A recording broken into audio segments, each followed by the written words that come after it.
함께해 주실 분들 소개해드립니다. 진성호 전 새누리당 의원, 정태원 변호사, 허성무 경남대 초빙 교수, 그리고 김성환 시사평론가 나와 있습니다. 안녕하십니까? 안녕하세요. 벌써 취임 한 달이네요. 문재인 대통령 말입니다. 국민 눈높이에 맞추려 했다 자평하던데 나라다운 나라 어떻게 보셨습니까? 주요 장면 함께 보시겠습니다.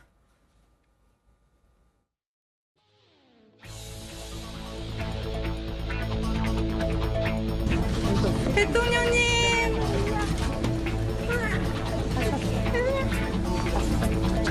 못 찍었어요.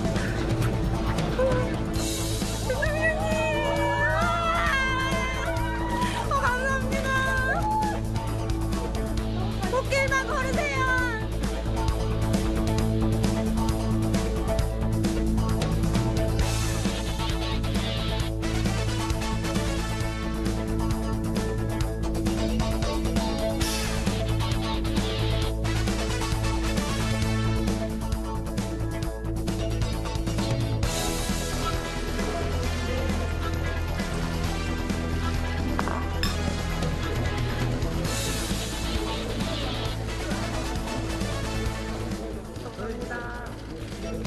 저도 한잔 받겠습니다.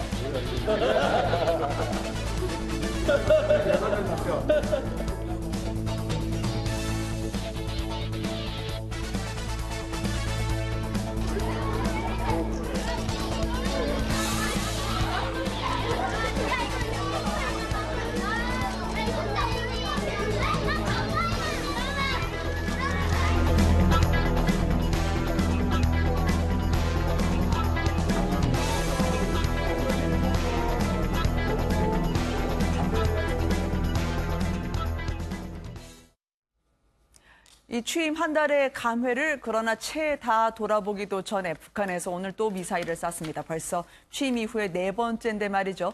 문재인 대통령 측에서는 아무래도 이산가족 이번에 다 만나게 하자고 이야기를 했지만 북한이 이렇게 받았습니다. 당신들이 데려간 식당 종업원부터 먼저 내놓으란 말이죠. 그렇죠. 어쨌든 화해나 대화 그쪽은 핵과 미사일로 응수를 하는 것 같아요. 그러니까 문재인 대통령은 북한에서도 알 겁니다. 네. 문재인 대통령 본인이 이산가족입니다. 실제로 월남을 했고 또 2004년에 북측에 있는 이모들을 만난 적도 있습니다. 이산가족 네. 상봉했던 장본인이고 인도주의적 측면에서 어쨌든 8.15 이전에 이산가족 상봉을 추진했고 네. 야당도 이 문제는 전부 다 만장일치로 찬성한 거 아닙니까? 저 사진을 예. 보면 바로 13년 전에 북한에 있는 이모와 상봉했을 때 장면인가요? 예. 그러니까 어쨌든 네. 문재인 대통령은 가족의 아픈 역사를 가지고 있고 지금도 이산가족으로 살고 있는 당사자입니다. 네. 그래서 인도주의 측면에서 하자고 했는데 자, 북한에서 여기에 대해서 뭐라고 했습니까? 김용철 이제 조평통의 고위관리라고 하는데 네. 자, 탈북 종업원의 성활 없이는 이산가족 상봉 못 해주겠다는 겁니다. 그러니까 하나씩 두 개씩 자꾸만 정책 조건을 다는 겁니다. 게다가 지금 북한이 계속 핵 실험, 미사일 실험을 하지만 문재인 대통령은 어쨌든 남북 민간 차원의 교류를 해주겠다고 했습니다. 네. 15개 정도를 갖다 지금 허가를 해주고 있는데 이것도 북한은 하나도 지금 허가를 하지 않고 있습니다.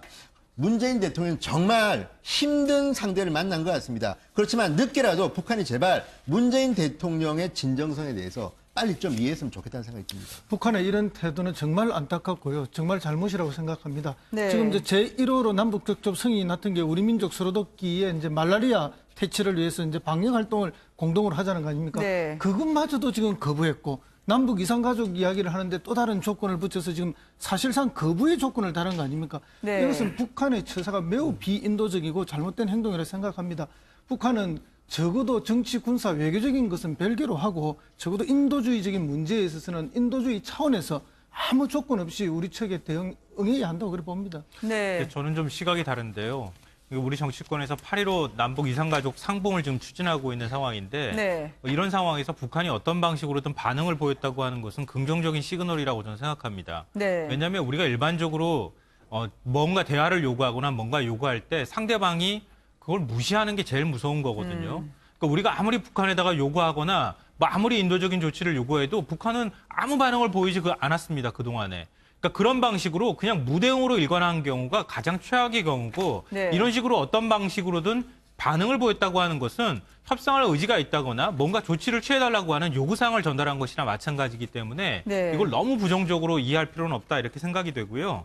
그리고 지금 김용철이 그 인터뷰한 내용을 보면은 북한 식당 종업원 12명과 북송을 요구하고 있는 탈북 여성 김연희 씨를 즉각 송환해야 한다 이렇게 얘기했습니다. 네. 근데 지금 김연희 씨 같은 경우에는 북한에 다시 돌려보내달라 이러면서 송환을 지금 요구하고 있는 상황으로 알려지고 있거든요. 그렇죠. 그렇기 때문에 12명은 아니더라도 김연희라고 하는 이름을 콕 집어서 지금 얘기를 했다는 겁니다. 그러니까 협상 과정에서 12명은 아니더라도 김연희에 관련되어 있는 부분에 대해서는 얘기할 개연성을 남겨뒀다, 여지를 뒀다 이렇게 또 해석이 가능할 것 같고요. 네. 어찌됐든 큰 그림으로 보면 그동안의 북한 핵 문제라든가 미사일 문제 때문에 남북 간의 관계가 완전히 단절된 거나 마찬가지 상황이었는데 우리가 뭔가 시그널을 보냈을 때 북에서 뭔가 반응을 보였다고 하는 점에서 그렇게 나쁜 신호는 아니다. 저는 그렇게 생각합니다. 네. 인도적 지원은 남측이 얘기하지만 북한은 핵과 미사일 개발 의지를 보이면서 고압적 태도를 보였습니다. 과연 이산가족이었던 문재인 대통령은 어떤 카드로 이 상황을 돌파를 할까요? 문재인 대통령의 나라 만들기 시리즈 2탄으로 어제 소방관이 눈물 흘리지 않는 나라를 잠깐 전해드린 바가 있었었는데요. 바로 지난 3월에 용산 주택가 이 화재가 발단이 됐다고 합니다. 그 장면으로 먼저 모시겠습니다.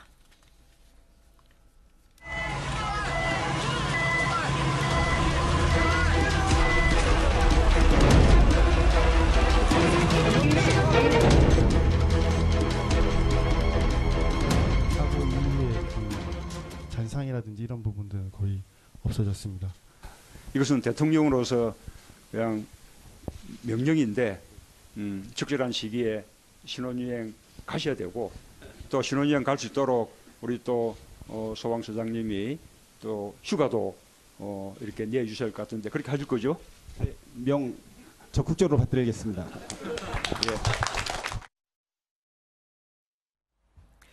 용산 소방서에 오늘도 저희 제작진이 전화를 했는데 어제 대통령의 명이 떨어졌는데 어떻게 돼가고 있나요? 그랬더니 신혼여행 보내려고 하는데 자꾸 안 가려고 하신다네요. 이분이 워낙 파도 또 의인으로 알려진 분입니다. 지난 3월에 화재 상당히 크지 않았었습니까? 온몸으로 이 불길을 막고 주민을 구해서 화재가 됐던 그분인데요.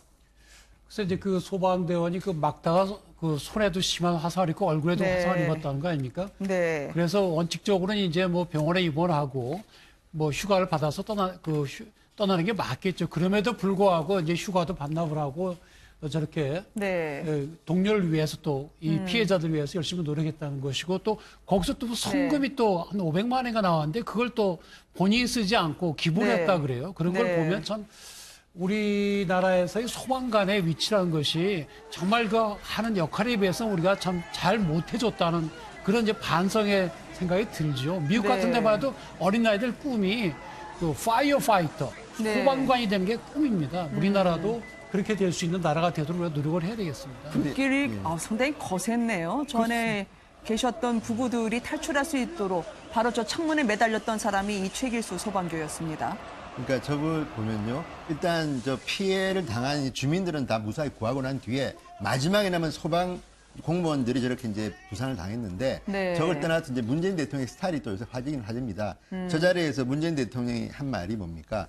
명령입니다 아닙니까? 네. 명령입니다. 신혼여행 가시오 당신 뭐 이런 건데 저게 이제 인터넷상에서는 패러디가 또 나옵니다. 네. 자, 우리 옆에 있는 우리 형님 장가 안 간다고 지금 막 거부하고 있는데 명령 좀 내리십시오. 또 어떤 집에서는 우리 형이 지금 뭐 애 안 낳겠다고 지금 뭐 항인데 빨리 애 낳도록 좀 명령 내리십시오. 그러니까 네. 대통령께서 저는 저 명령입니다 하는 저거를 본인의 생각인지 아니면 저렇게 매달려 있는 저분이군요. 네, 네. 말씀 자료라는 게 또 있습니다. 네. 어떤 분들이 이제 대통령이든 누구든 나가면 이제 참고로 말씀하실 거를 적어주는 분이 있는데 저분이 영화나 드라마에서 보고 이제 흉내를 냈는지는 모르지만 어쨌든 어제 조금 어색하긴 했습니다. 문재인 대통령의 말씀은 명령입니다. 신혼여행 가시죠. 이게 어쨌든 일반 국민들이 볼 때는 우리가 영화나 드라마에서 봤던 좀 자상한 대통령의 모습과 일치되면서 어쨌든 네. 대통령이 뭐 지금 인사 문제도 좀 뭐 골치 아픈 일이 있고 많이 있는데 이제 대통령이 저렇게 민생 행보할 때마다 던지는 한마디나 태도는 어쨌든 국민들의 마음을 사로잡는 거는 틀림없는 것 같습니다. 저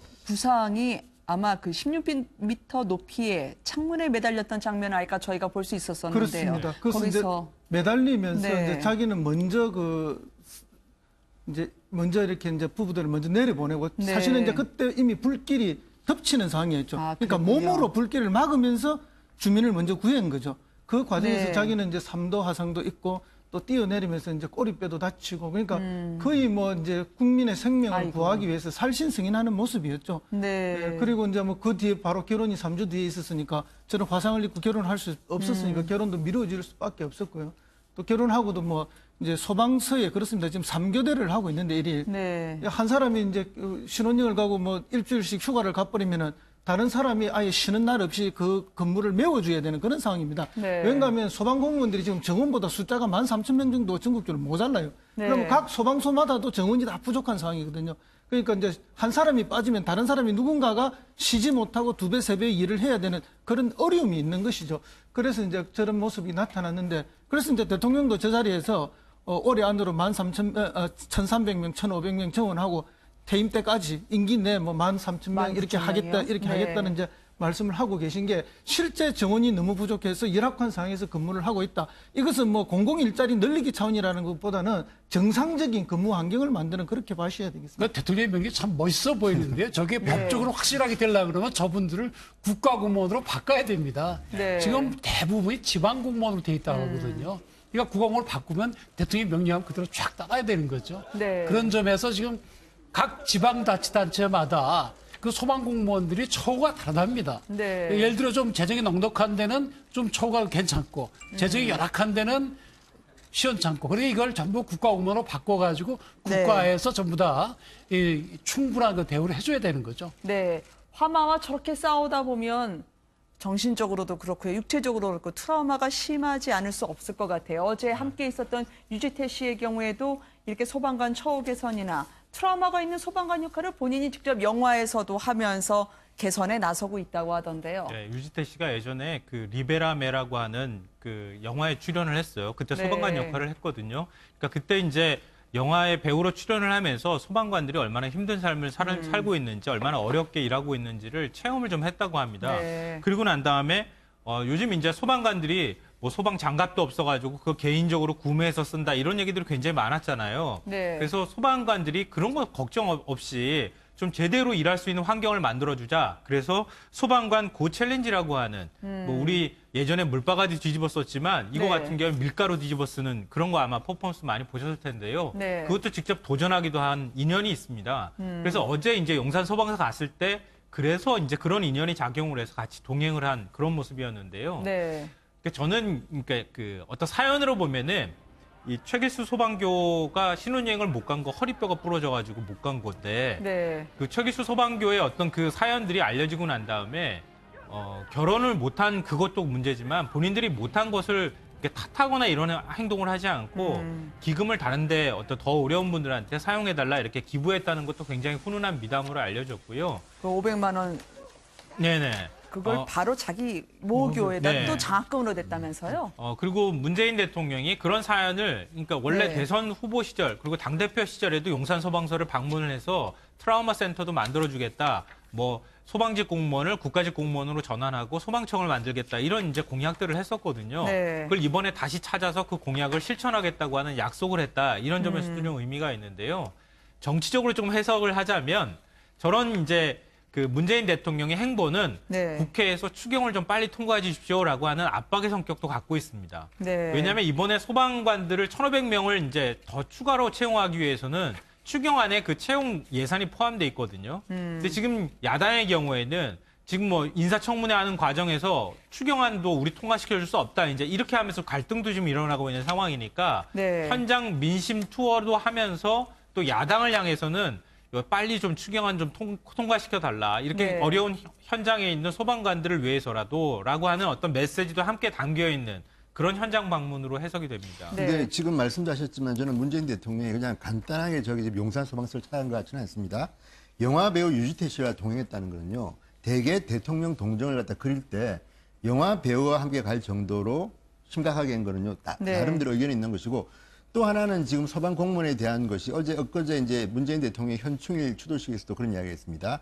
과거에는 이제 전쟁이라든지 독립운동만 이야기했는데 지금은 과거에 이제 독일에 갔던 파독, 광부, 간호사까지 이야기했는데 지금 그러면 가장 힘든 상황에서 전쟁 상황처럼 가는 게 어디입니까? 제가 볼 때는 첫 번째 손꼽으라면 소방 현장입니다. 네. 불과 싸우는 저분들은 정말 목숨 걸고 싸우는 거 아니겠습니까? 그렇다면 소방 공무원, 경찰 공무원, 우리가 얼핏 떠오를 수 있는 가장 험한 직업입니다. 그러면 저기에 대해서 수준을 높이고 사람을 더 뽑고 또 처우를 위해서 지금 국가공무원으로 되는데 아마도 굉장히 시간과 돈이 필요할 겁니다. 그렇다 그러더라도 하나 둘 이제 대통령이 시동을 거는 것이고요. 네. 어제 저 UGTC까지 데려간 거 보면 아마 문 대통령의 머릿속에는 아마 대통령 내가 임기 끝내기 전까지 소방 공무원들 완전하게 국가공무원으로 한번 바꿔보겠다는 그런 의지도 있을 것 같다는 생각이 듭니다. 그러니까 단순 예산뿐만이 아니라 이게 뭐 정부조직법, 소방공무원법, 그다음에 또 뭐 지방자치법을 다 고치려면 한 7개 되거든요. 네. 이미 지금 국회에 올라가 있는데 국회에서는 그냥 계속 공전되고 있답니다. 그러니까 지금 그 이 문 대통령께서 가셔가지고 정말 그 소방공무원에 대해서 우리가 제대로 처우를 개선하자 그런 메시지를 보내면 아마 예산뿐만 아니라 법안 통과에도 상당한 도움이 될 걸로 보입니다. 핵심 한마디가 그렇죠. 여러분이 국가입니다 했습니다. 그게 네. 뭔가 하면은 국가는 국민의 생명과 재산을 보호하는 건데 소방관들이 국민의 생명과 재산을 보호하고 있지 않습니까? 네. 그래서 소방관 자체가 국가고 그들의 활동 자체가 애국이라는 이야기로 연결되기 때문에 뭐 국회도 그 예산을 깎지는 못할 것이다. 네. 통과시켜 줄 것이다. 그렇게 봅니다. 문재인 대통령을 향해서 정봉주 전 의원은 소방관 고 챌린지 다음은 문재인 대통령 순번입니다라고 했는데 언제 한번 하실까요? 전직 대통령으로 넘어가 보도록 하겠습니다. 박근혜 전 대통령이 어제 이어 오늘도 같은 남새곳에 또 여전한 손목보호대를 차고 출석을 했습니다. 겉으로 볼 때는 박근혜 전 대통령의 모습은 달라진 게 없어 보입니다만 재판이 달라졌습니다. 변론이 상당히 날을 세우고 있을 정도로 날카롭게 전개가 되고 있고요. 무엇보다도 지지자들이 이제는 재판장 측에서 제지를 함에도 불구하고 박근혜 전 대통령 퇴정할 때 일어선다든지 아니면 기립하면서 인사하려는 그 시도를 멈추지 않고 있다고 합니다. 마치 삼성동 앞에서의 현장이 재현되고 있다는 느낌이에요. 그러니까 삼성동 집은 이제 팔리고 이제 없어졌습니다. 그러다 보니까 태극기 지지자들로 보이는 분들이 이제는 법정으로 오기 시작했습니다.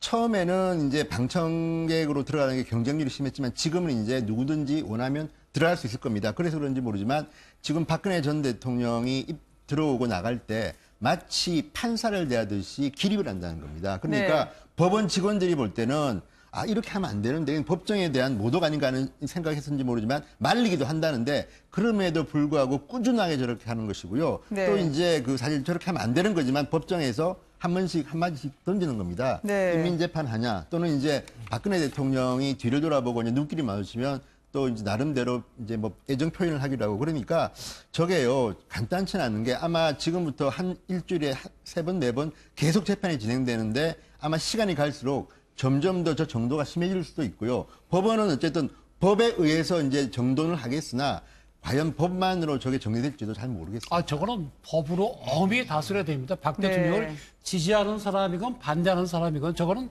이 법정은 단순한 법정이 그야말로 역사의 법정입니다. 그렇다고 한다면 그것이 네. 그 재판장의 지위에 따라서 후세 누가 보다도 공감할 만한 그런 재판 결과가 나와야 되는데 거기서 네. 뭐 소리를 지른다니 특히 뭐 어떤 증인의 증언이 마음에 안 든다고 거기에 대해서 뭐 야유를 한다니 이런 게 있어서는 절대로 안 되고 네. 또 그렇게 나오면 증인들이 제대로 된 얘기를 못 하지 않습니까? 그렇게 되면 이게 왜곡된다는 이야기도 있을 수가 있기 때문에 절대로 저래서는 안 되고 네. 재판장의 지위에 철저히 따라줘야 되는 겁니다. 그러니까 네. 박근혜 전 대통령 지지자 측에서는 좀 기억하실 부분이 있어요. 저렇게 한다고 박 전 대통령한테 도움이 되지는 않습니다. 결코. 오히려 더 박 전 대통령을 나쁘게 궁지에 모는 방법이다. 그걸 좀 네. 인식을 하셨으면 좋겠고요. 맨 처음에는 이제 첫 재판할 때는 이 재판 방청권을 구하는데 한 7.7대 1이었다고 하잖아요. 네. 근데 너무 재판이 이제 지리하게 시간이 끌어지고 뭐 법리 논쟁이 벌어지거나 뭐 이런 쪽으로 가다 보니까 일반 시민들의 방청객이 줄어들면서 네. 박 전 대통령 지지자 측이 들어갈 수 있는 경쟁률이 떨어지면서 이제 많이 들어가는 그런 현상이 나타나는 거거든요. 네. 근데 거기서 인민재판이다 뭐 이렇게 소리를 친다거나 박 전 대통령을 향해서 경의를 표한다고 벌떡벌떡 일어난다거나 또 오늘 같은 경우에 사진 찍었다는 얘기도 나오거든요. 휴대폰으로. 그러니까 이런 소란들이 계속 일어나니까 보통 재판정에서는 재판관들이 나가고 난 다음에 네. 그다음에 피고인이 나가는데 이제는 그걸 못하고 오히려 피고인을 먼저 내보내고 난 다음에 재판장이 나가는 뭐 이런 이상한 일까지 지금 벌어지고 있단 말이에요. 네. 이런 현상들이 자꾸 벌어지면 물론 이제 그 법정 소란죄나 이런 것들로 다스릴 수도 있는 측면이 있지만 아예 재판장이 그러면 방청을 못하도록 하겠다 이렇게 방청을 아예 비공개로 돌려버릴 수도 있거든요. 그러니까 그러면 오히려 박 전 대통령한테 힘주고 싶어도 줄 수가 없으니까 네. 너무 이렇게 소란을 피우거나 이런 면에서는 좀 조심하실 필요가 있을 것 같습니다. 네. 이렇게 병풍처럼 그렇지만 든든한 버팀목 삼아서 유영하 변호사의 변론이 어제 이어서 오늘까지 계단식으로 올라가고 있습니다. 블랙리스트 관련해서 아니 공무원들 나도 공무원 해봤지만 구질구질한 소리 하지 마라. 사표 내면 끝내는 거 아니냐라고 하다가 오늘은요. 유진윤 전 장관에 대해서 저격을 하던데요. 보고하라는 지시를 받았기 때문에 내가 반대하기 어렵다. 그래서 청와대에서 만들어준 그 리포트 그대로 국무회에서 읽었다고 하는데 상당히 어떻게 보면 비아냥거리는 태도로 한 전직 장관에 대해서 공박하는 것처럼 비춰질 수 있겠어요. 그러니까 지금 유영하 변호인이 하는 걸 보면 법정에서 유리한 유불리도 있지만 나름대로 박근혜 전 대통령과 그 시대에 근무했던 공무원에 대해서 이제 나름대로 비판하는 겁니다. 저는 이게 법리적으로 얼마나 도움이 될지 오히려 도움이 안 될 수 있는데 이런 거 네. 하면 저희가 뭐겠습니까? 아까 전에 방청객도 그렇고 지금 박근혜 전 대통령의 변호인들이 하는 걸 보면요. 우리가 욕을 좀 먹더라도 이것을 갖다 정치적인 재판으로 몰고 가려는 의도가 있는 것 같습니다. 자, 유진용 전 장관의 녹취를 보면 이렇게 이야기합니다. 자, 자기는 굴욕스럽지만 한 글자도 틀리지 않고 그대로 읽었다는 겁니다. 네. 그런데 여기에 대해서 이제 박근혜 대통령 측에서는 뭐라고 합니까? 부끄러운 건 안 해보지? 그리고 문화부 공무원들, 이건 전 더 심한 거라고 보는데 문화부 공무원들에 대해서 유영하 변호인이 이렇게 말했다고 합니다.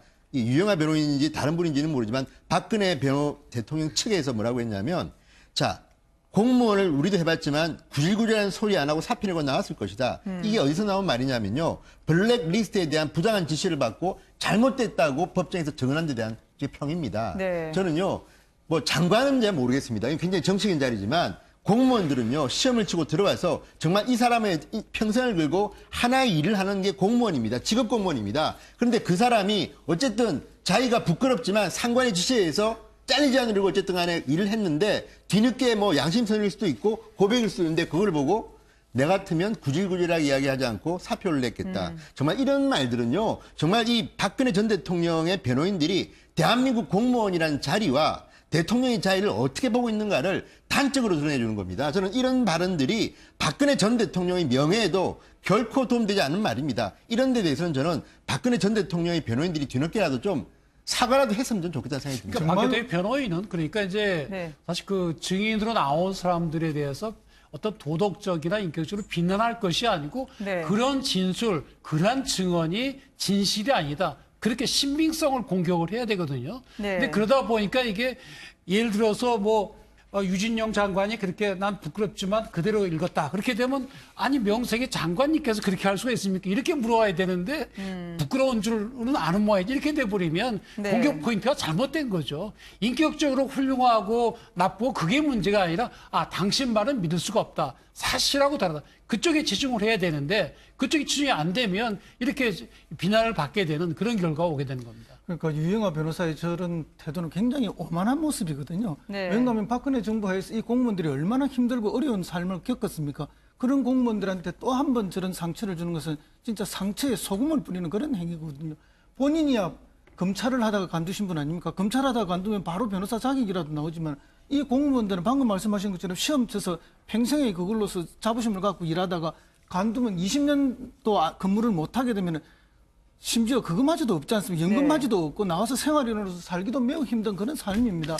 그런 걸 전혀 이해하지 못하고 저런 오만한 이야기를 하고 오히려 저 정권 하에서 힘들고 고통받았던 공무원들한테 한 번 더 상처를 주는 이런 태도를 갖는 것은 박근혜 대통령한테도 좋지 않고 본인한테도 좋지 않은 그런 태도라 봅니다. 지금 박 전 대통령 측에서 한 사람 한 사람 꼬집어서 얘기하는 걸로 얼마 전에 오늘 공판 중에 나온 부분이 있습니다. 바로 삼성의 이재용 부회장까지 비교하면서 이재용 부회장처럼 우리는 새벽 1시까지 재판할 체력이 안 된다. 이게 젊어서 끝까지 버틴다라고 얘기하는 것처럼 비춰지면 안 될 것 같은데요. 아니, 그러니까 지금 박근혜 전 대통령 변호인 측이 이 네. 재판을 어떻게 끌고 가려고 하는 건지 좀 의아스럽다는 생각을 하지 않을 수가 없는데요. 네. 아니 재판을 받는데 여성이라는 연약한 여성이라는 얘기도 하고 뭐 그래서 지금 나이까지 지금 얘기를 하고 그리고 지금 증인으로 나온 사람들한테 저렇게 모욕적인 발언을 자꾸 하고 네. 뭐 이런 모습들을 보면요. 이번 재판을 진짜 정말 제대로 끌고 갈 의지가 있는지 좀 의심스럽습니다. 네. 박 전 대통령이 아무런 그 어떤 혐의가 없으면은 뭐하러 지금 재판받겠습니까? 그리고 우리나라 재판이 언제부터 나이 있고 여성이라고 해가지고 배려해줬습니까? 그건 아니라고 생각되거든요. 오히려 박 전 대통령이 그동안에 보였던 태도처럼 내가 죄가 없다, 당당하게 내가 재판에 응하겠다고 하면 오히려 더 꼿꼿하고 당당하게 그런 모습을 보여주는 게 네. 박 전 대통령을 지지하는 분들, 아직도 박 전 대통령에 대해서 아쉬움을 갖고 있는 분들한테 그나마 내가 선택하고 내가 믿었던 사람이 잘못된 것이 아니라고 하는 걸 보여주는 방법이잖아요. 네. 근데 거꾸로 된 게 어떻게 박 전 대통령도 자꾸 허물어지는 모습을 보이고 변호인 쪽에서도 그냥 시간 끌기로 일관할 것 같은 그런 느낌을 자꾸 주게 되면 오히려 국민들한테 믿었던 사람도 등을 돌리게 만드는 효과로 나타나지 않겠습니까? 좀 안타깝습니다. 이렇게 나는 60대의 연약한 여자. 그렇지만 전 대통령의 예우는 해달라. 일주일에 4번 재판은 받아들일 수 없다라고 하는 그 의도의 끝은 어디를 향하고 있을까요? 안민석 의원의 해석을 한번 들어보도록 하시겠습니다. 장시호처럼 예. 구속 만료로 나오겠다는 그런 전략이죠. 예, 예. 4월 17일 날 박근혜 전 대통령이 구속되었는데 6개월 만료되는 시점이 10월 16일이거든요. 예, 그렇습니다. 이때 나오려고 하는 거예요. 그래서 지금 현재 모든 혐의를 부인하는 작전, 예. 그다음에 정인이 430명이에요. 그렇죠. 천천히 가자 이거죠. 그래서 10월 16일 날 장시호처럼 나오겠다는 것이고요. 그저께 노승일 부장 재판에서도 그게 나타나지 않았습니까? 노승일을 이상한 사람으로 몰아가는 거예요. 그렇죠. 그거 다 전략입니다. 일단 박근혜 네. 전 대통령에 대해서는 이런 말씀을 드리고 싶습니다. 지금 자꾸 유영화 변호사가 여성을 강조하고 나이 들었다고 하는데 저는 둘 다 인정을 해야 한다고 봅니다. 다만 중요한 것은 박근혜 전 대통령도 헌법에 보장된 대한민국의 한 사람으로서 똑같이 대우받는 것은 맞습니다. 그렇다면 저렇게 말씀하실 게 아니라 과학적인 진단서라든지 저는 개인적으로 그런 생각이 듭니다. 박근혜 전 대통령이 박근혜 전 대통령보다 훨씬 젊고 강인한 분이라 하더라도 일주일에 4번을 재판을 받고 새벽까지 재판을 받는다면 힘든 건 맞거든요. 네. 그렇다면 여기에 대해서는 과학적인 근거가 있으면 정말 힘들다. 그런 의사 진단서라든지 이런 걸 가지고 해서 뭐 횟수를 줄이든지 네. 또 시간을 줄이든지 이런 건 저는 필요하다고 보는데 다만 이제 감성에 호소하면서 과거에도 유영하 변호사가 여성이라는 점을 몇 번 강조하지 않았습니까? 저런 식으로 접근하는 방법은 옳지 않다고 보지만 지금 제가 보는 박근혜 전 대통령의 최근 모습 보면 붕대도 안고 있고 이런 것을 보면 결코 건강해 보이지는 않습니다. 그렇다면 과학적인 진단에 의해서 횟수를 줄이는 것 이런 거는 모르겠지만 어쨌든 여기에 대해서는 재판정에서도 그러니까 판사도 조금 고려할 거는 고려해야 될 것 같다는 생각이 듭니다. 저는 전직 대통령이라고 해서 또는 네. 뭐 고령의 여성이라고 해가지고 일주일에 4번을 해서는 안 된다. 거기에 조금 동의하기 좀 어렵고요. 그건 왜 그런가 하면 힘들더라도 이겨내야 되는 그런 뭐 숙명인 것이고. 근데 변호인 입장에서 생각을 해보면 네. 일주일에 4번 재판을 하면은 사실상 문제는 뭔가 하면 재판 준비가 굉장히 힘듭니다. 왜 그런가 하면 검찰은 이미 12만 쪽의 증거기를 이미 확보를 한 거거든요. 네. 근데 방어하는 쪽은 그걸 하나하나 방어를 해 나가야 되잖아요. 그러면 이 법정에서 바로 방어하기 쉽지가 않거든요. 그런 점에서 일주일에 4번은 변호인 입장에서 굉장히 힘들고 또 방어하는데 어려울 수는 있습니다. 그렇지만 이것을 지금 뭐 안민석 의원 얘기한 것처럼 6개월 뒤에 석방을 해놓고 마냥 끌고 갈 수 있는 그런 재판도 아니거든요. 그래서 이건 어차피 근본적으로 이 사건 자체에 숨어있는 문제이기 때문에 뭐 감내하는 수밖에 다른 방법이 없습니다. 오늘 공판에서 보면은요, 박근혜 전 대통령 측은 장시호 씨의 진술과 관련해서 모순점이 있다라고 신빙성을 공격하는 전략을 쓰고 있습니다. 바로 동계영재센터에 우리가 예산이 필요하다. KT에 가려는 보고서를 고쳐서 삼성층에 전달했던 그 시점이 오전 10시라고 하는데 이 오전 10시면 이미 10시 59분에 최순실 운전기사에게 문서가 전달이 돼서 최순실 운전기사가 이영선 당시 행정관에게 서류가 준비됐다고 전화를 했던 모양인데 불과 4분 뒤에 이재용 회장이 안가에서 박 전 대통령과 독대를 마감했던 시점이라고 하거든요. 유영아 변호사의 오늘 말에 따르면 로켓을 타고 간 것도 아니고 어떻게 특검은 장시호 씨 말만 그렇게 신뢰를 할 수 있냐라는 겁니다. 결국 뭐 박 대통령 입장에서는 네. 이것이 박 대통령이 관여된 것이 아니고 최순실과 김종 이런 실무자들끼리 자기들이 알아서 한 것이기 때문에 나는 공범이 아니다. 그런 주장을 지금 네. 하고 있는 것이죠. 이것 때문에요. 지지자들은 더더욱 이 박근혜 전 대통령 공판 과정에서 상당히 많이 부딪히고 있는데요. 장시호 씨의 진술 모순을 앞으로도 최순실 씨 측 변호인이나 박근혜 전 대통령 측에서 끈질기게 물고 늘어질 것 같습니다. 오늘 새벽에 석방됐던 장시호 씨 기억하시는지요? 대한민국을 떠들썩했던 국정농단 게이트에서요. 고개 숙이고 청문회에 나왔던 게 벌써 200일이나 흘렀습니다. 장시호 씨 오늘 나왔을 때는 앞으로 어떻게 사실까요? 검찰에 지속적으로 협조할 뜻을 밝혔는데요. 함께 보시겠습니다.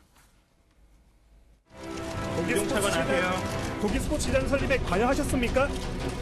국민 떼어주고 싶은 말씀 없으세요? 양심에 따라 숨김과 보탬 없이 사실 그대로 말하고 정유라 씨가 삼성으로 지원받은 거 전혀 모른다던데 해주세요. 간단히 한 말씀 해주시죠. 한 말씀만. 1심 선고까지 어떻게 치르실지. 앞으로도 검찰 수사에 협조하실 계획이십니까? 예. 씨가 협조하신다는 말씀이세요? 예. 세월이 참 빠르네요. 그러니까 특검에서 보면요, 정말 장시호 씨는 정말 예뻐 죽을 겁니다. 과거에도 뭐 그런 기사가 나오지 않았습니까? 장시호 씨에게만은 뭐 아이스크림 사줬다는 이야기가 나올 네, 정도인데. 근데 저렇게 고개 숙이고 들어왔을 때는 이렇게 두 발로 자유의 몸이 될 거라고 어느 누가 상상을 했겠습니까? 근데 장시호 씨는 저렇게 고개 숙이고 있지만 네. 국회 청문회 나왔을 때도 저 고개를 들고 할 말 다 했습니다. 네. 심지어 안민석 의원이 저 믿지요 그러니까 네 그럴 정도로 당당했던 분이고요. 또 하나는 아까 왜 제가 특검 이야기 했냐면 저분이 네. 어쨌든 태블릿 PC가 갖고 있다가 최순실 씨의 부탁으로 갖고 있다가 아 우리 집에 가면 저거 있어요. 갖다 드릴게요. 그다음에 결정적인 게 그겁니다. 박근혜 전 대통령과 최순실 씨 사이에 오간 걸로 보이는 차명폰의 넘버를 갖다가 기억했다는 겁니다. 네. 그러니까 굉장히 머리가 비상한 걸로 저는 보입니다. 어떻게 핸드폰 번호를 가지고 기억했다 알려줬는데 마침 그게 맞아가지고 이게 사실은 박근혜 전 대통령과 최순실 사이에 뭐 이 대화를 암시하는 결정적인 단서가 된 걸로 저는 보입니다. 네. 그렇다면 저것도 있네요. 저 빨간 가방, 검은 가방. 저것도 어쨌든 장시호 씨가 찾지는 네. 못했지만 그런 빨간 검고 이야기했는데 그렇다 그러면 정말 최순실 씨는 장시호 씨가 미울 겁니다.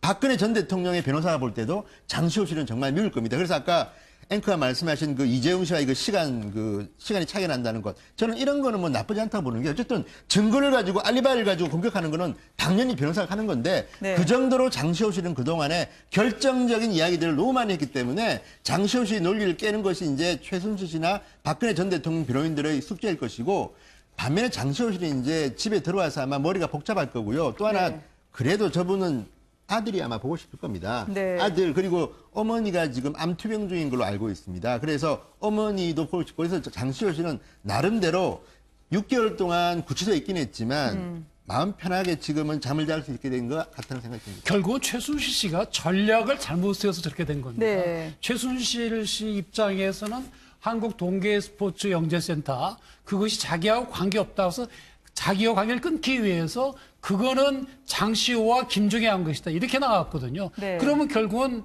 이 장시호가 처벌을 많이 받아야 되는데 그게 아닌 것이 밝혀졌고 검찰도 공장을 바꿨어요.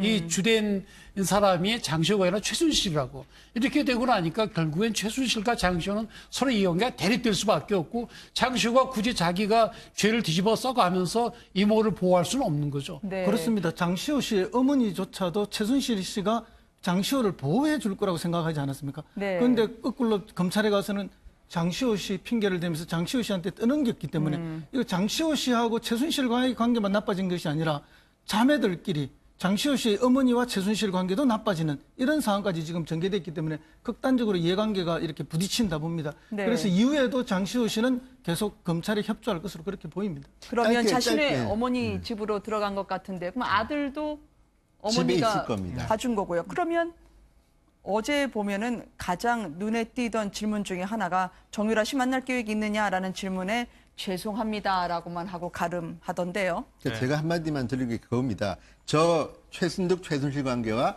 정유라, 장시호의 관계인데 네. 정유라 씨가 임신을 했을 때 이제 최순실 씨가 이웃에 보기가 부끄러우니까 외국 나가라 했다가 결국 어디 갔습니까? 장시호가 있는 제주도로 보내지 않았습니까? 네. 과거에 박근혜 전 대통령이 커트칼 테러 당했을 때도 최순득 씨 집에서 머무른 거로 보도가 됐는데 네. 그랬던 사이인데 JTBC 보도에 따르면 최순득 씨가 검찰에 가서 최순실 씨를 만납니다. 대면을 합니다. 그 자리에서 이게 사실인지는 모르지만 무릎을 꿇고 눈물을 흘리면서 장시호 우리 딸 좀 잘 부탁해 그랬는데 그때 최순실 씨가 언니한테 걱정 마 언니 내가 잘할게 그렇게 했는데 그 뒤에 어떻게 됐습니까? 최순실 씨의 태도가 바뀌었습니다. 그 이야기를 듣고 JTBC 보도는 그렇습니다. 장시호 씨도 이모를 그때부터 배신하기 시작했다는 거거든요. 네. 그러니까 사람 마음이라는 게 좋을 때는 정말 좋은데 자, 암에 걸린 엄마가 와서 검찰에 와서 그런 이야기까지 했는데 그렇게 했다? 그러면 어느 순간부터 최순실 씨와 장시호 씨는 네. 조카 이모 사이에서 그 반대로 돼버린 겁니다. 그러니까 네. 참 인생사라는 게 참 허망하다는 생각도 듭니다. 네. 그러니까 최대 관심은 장시호 씨하고 정유라 씨가 만날까 과연 만나서 도대체 어떤 얘기를 할까 이거잖아요. 그리고 장시호 씨 얘기를 듣고 정유라 씨가 마음을 고쳐먹고 뭔가 엄마와 관련돼 있는 얘기를 인정하거나 아니면은 또 추가된 어떤 내용을 말을 해줄까 이게 이제 관심거리인데요. 저는 두 사람이 만날 가능성이 별로 없어 보입니다. 개인적으로 생각할 때는. 네. 왜냐하면 지금 말씀하신 것처럼 이 사촌 간에는 오히려 같은 비슷한 나이 또래거나 조금 더 나이 많은 사람은 이렇게 따라다니기도 하고 저도 마찬가지로 그랬지만 오히려 친한 부모님보다 그 오히려 속내를 털어놓고 얘기하는 사이가 되기도 하고 그러거든요. 네. 그러니까 방금 전에 얘기하셨던 것처럼 이 정유라 씨가 임신했을 때 굳이 장시호 씨가 있는 제주도까지 가가지고 장시호 씨가 아파트를 구해주고 제주도에서 아이를 낳은 이유가 뭐겠습니까? 엄마하고는 말이 안 통하는 사이였거든요, 그때. 네. 만나주지도 않는 사이였는데 장시호 씨하고는 그나마 얘기가 통했다는 얘기일 수 있는데요. 문제는 뭐냐 하면은 서로 그렇게 의지하는 사이였다 하더라도 지금 정유라 씨가 장시호 씨를 만나서 도대체 무슨 얘기를 들을 것이며 장시호 씨와 그 정유라 씨의 관계는 이미 거의 원수 관계 비슷하게 돼버린 거예요. 네. 정유라 씨가 아무리 엄마하고 사이가 안 좋았다 하더라도 그래도 엄마잖아요. 엄마하고 장시호 씨하고 저렇게 원수지간처럼 등을 돌려버렸는데 만약에 정유라 씨가 장시호 씨한테 뭐라도 한마디 하면은 그게 검찰로 들어갈 거라는 의심을 할 수밖에 없는데 어떻게 만나겠습니까? 제가 그 두 사람의 네, 변호인이라면 열수록 최순실 씨가 입을 다물 수 없는 폭로만 했던 장시호 씨 아니었겠습니까? 최순실 씨는 지금 자유의 몸이 된 장시호 씨를 보면 상당히 가슴이 타들어갔다는 생각이 들거든요. 뭐 자기 책임 중에 일부를 장시호한테 떠넘기고 자기 짐을 자르려다가 이제 실패한 것뿐이죠. 근데 네. 제가 그 장시호와 정유라의 변호인이라고 한다면 둘이 만나는 걸 추천하지 않습니다. 왜 그런가 하면 둘이 만나고 나서 나오는 진술에 대해서는 굉장히 의심스럽잖아요. 이것이 둘이서 맞춘 진술일 가능성이 우로 의심을 받을 수가 있기 때문에 네. 두 사람에게 다 불리합니다. 네. 그래서 안 만나게 하는 것이 낫고 네. 더더구나 지금 말씀하신 것처럼 최순실과 장시호는 이 돌아올 수 없는 강을 건너가 버렸거든요. 이런 환경에서 둘이 만나서 두 사람에게 도움이 될 게 전혀 없습니다. 네. 근데 뭐 우리가 이 사건 맨 처음에도 이야기했지만 최순실 씨가 네. 애초에 자기가 인정할 걸 인정하고 빨리 정리를 했으면은 사건이 어느 정도 적은 상황에서 정리가 됐을 텐데 방금 이야기하는 건 동계스포츠재단은 자기 조카 장시호한테 떠넘겨버리고 네. 그다음에 뭐 K스포츠 미래재단 같은 거는 고영태 일당한테 떠넘기고 모든 것들을 나는 아무 잘못이 없고 이런 사람들이 다 잘못했다 떠넘기면서 그들이 오히려 더 큰 배신을 하고 더 큰 진실을 밝힘으로써 더 총체적인 본질이 드러난 것이 아닌가. 그래서 야군 고양이 밤눈 어둡다는 이야기 있지 않습니까? 그런 전형적인 모습으로 나오는 것 같습니다. 지금 한 사람이 빠져 있어요. 그러니까 제일 먼저 시발점이 된 사람은 박근혜 전 대통령입니다. 네. 박근혜 전 대통령이 최순실 씨 경계의 담장을 내가 낮춰서 최순실이 벌인 일이라고 얘기를 해버렸잖아요. 그럼 최순실 씨는 자기 혐의가 대통령이 자기가 모든 것들을 했다고 얘기하면은 지금 국정농단을 혼자 다 뒤집어 쓰게 생겼으니까 그러면 최순실 씨가 할 수 있는 방법이 또 뭐가 있겠습니까? 네. 다음 사람한테 떠넘기는 거잖아요. 그 떠넘기고 나면 나중에 가가지고 결국은 최순실 씨 논리가 뭐였어요? 고영태하고 불륜 관계였고 그걸로 인해서 다 엮였다고 지금 얘기하는 그런 단계까지 가버렸으니까 네. 결국 박근혜 전 대통령이 밀어놓은 것부터 시작해서 도미노처럼 쓰러져가지고 여기까지 와버린 거죠. 변호사님, 근데 예. 하나 여쭤보고 싶은데요. 구치소에 떠날 때 장시호 씨는 그동안 나올 때도 보면 늘 정장 차림이었거든요. 여성 네. 피고인들의 경우에는 저게 엄마이기 때문에 아들이 볼까 봐 그러는 겁니까? 그렇겠죠. 법정에 사실 수의를 입고 나오건 아니면 자기 사복을 입고 나오건 그거는 뭐 본인 선택에 따라서 되는 거거든요. 네. 근데 이게 국민적인 관심을 일으키는 사건이고 결국에 사진이 남지 않겠습니까? 네. 그러면 자기 아들이 보고 우리 엄마가 왜 이렇게 죄수복을 입고 있지? 그렇게 되면 아들이 충격을 받을까 봐 평소에 저렇게 했다는 거거든요. 네. 구치소 나올 때도 옷차림이 깔끔하지 않습니까? 검은색과 흰색으로. 저는 보면 그러니까요. 우리 엄마한테 봉사 갔다 오나 보다. 이렇게 착각할 수도 있겠죠. 어린아이 입장에서는. 네. 뭐 그런 점이 관여된 걸로 보입니다. 그리고 장시호 씨와 정유라 씨의 공통점이 또 하나 더 있습니다. 네. 아들이 있습니다. 그러니까 제가 볼 때는 일반인들보다 더 이제 좀 의지가 강할 수가 있는 게 바로 그런 측면이고요. 또 하나는 최순실 씨나 박근혜 전 대통령이 볼 때 네. 장시호 씨는 정말 문제적 사람인 건 틀림없는 이유가 자, 아까도 저 자막으로 잠시 나왔지만 장시호 씨가 이제 이모 걱정을 한 겁니다. 최순실 씨가 이제 자살할지도 모르겠다. 유언장도 갖고 있다. 뭐 그런 네. 이야기 하면서 최순득 씨 엄마한테 계속 조릅니다. 자, 박근혜 전 대통령하고 최순실 씨가 연락이 안 된다는데 통화 좀 하게 좀 엄마가 좀 해봐. 근데 그 당시 대화를 보면 최순득 씨는 마땅치 않았던 거로 봅니다. 네. 내가 이런 것까지 해야 되냐 그러면서 한 게 뭐냐면 여비스를 전화했는데 그게 윤전추 씨 같은데 그렇죠. 그때 이 최순득 씨는 윤전추 씨가 누군지도 모르고 그냥 여비스 전화를 했는데 어떻게 하다가 이제 연결이 된 겁니다. 그때 박근혜 전 대통령이 한국에 들어와야 될 것 같아. 그래서 모든 게 시작된 거 아닙니까? 그러니까 네. 최순실 씨가 볼 때는 정말 병주고 약주고 병주고라고 장시호 씨의 행동 하나하나가 정말 얄밉기도 하고 야속하기도 하고 그럴 것 같다는 생각은 근데 좀 듭니다. 확인은 해야 되지만 그때 좀 에피소드 비슷한 게요. 네. 그 들어오라 그랬잖아요. 근데 장시호가 그 연락을 하면서 최순실이 연락하면서 모든 거 다 해결을 해줄 테니 들어와라 이렇게 얘기를 했다는 설이 있어요. 그렇다고 한다면 최순실 씨는 이제 다 해결되는구나 하고 들어왔다가 좀 벼랑 맞은 꼴이 돼버린 셈이죠. 어떻게 보면. 네, 등잔 밑이 어둡다는 말을 다시 한번 실감했을 것 같습니다. 저렇게 두 발로 장시호 씨처럼 나가고 싶었는데 나는 왜 안 되지라고 얘기하실 분이 있을 것 같아요. 바로 김종 전 차관인데요. 장시호 씨처럼 나도 보석이 혹은 석방이 됐으면 좋겠습니다라고 보석 청구를 했는데 기각이 됐습니다. 재판부의 판단이요. 도망갈 염려가 있다. 아니 그동안 어떻게 처신했길래 이렇게 낙인이 찍혔을까요? 글쎄요, 뭐 도망갈 염려가 있는 상황은 아닐 것 같다고 생각이 되는데, 네. 이 어쩌면은 지금 한 명 풀어주기 시작하면 장시호의 경우에는 아주 특별한 경우지만 계속 지금 구속기간 만료가 다가오잖아요. 또 이미 네. 지난 사람도 있고.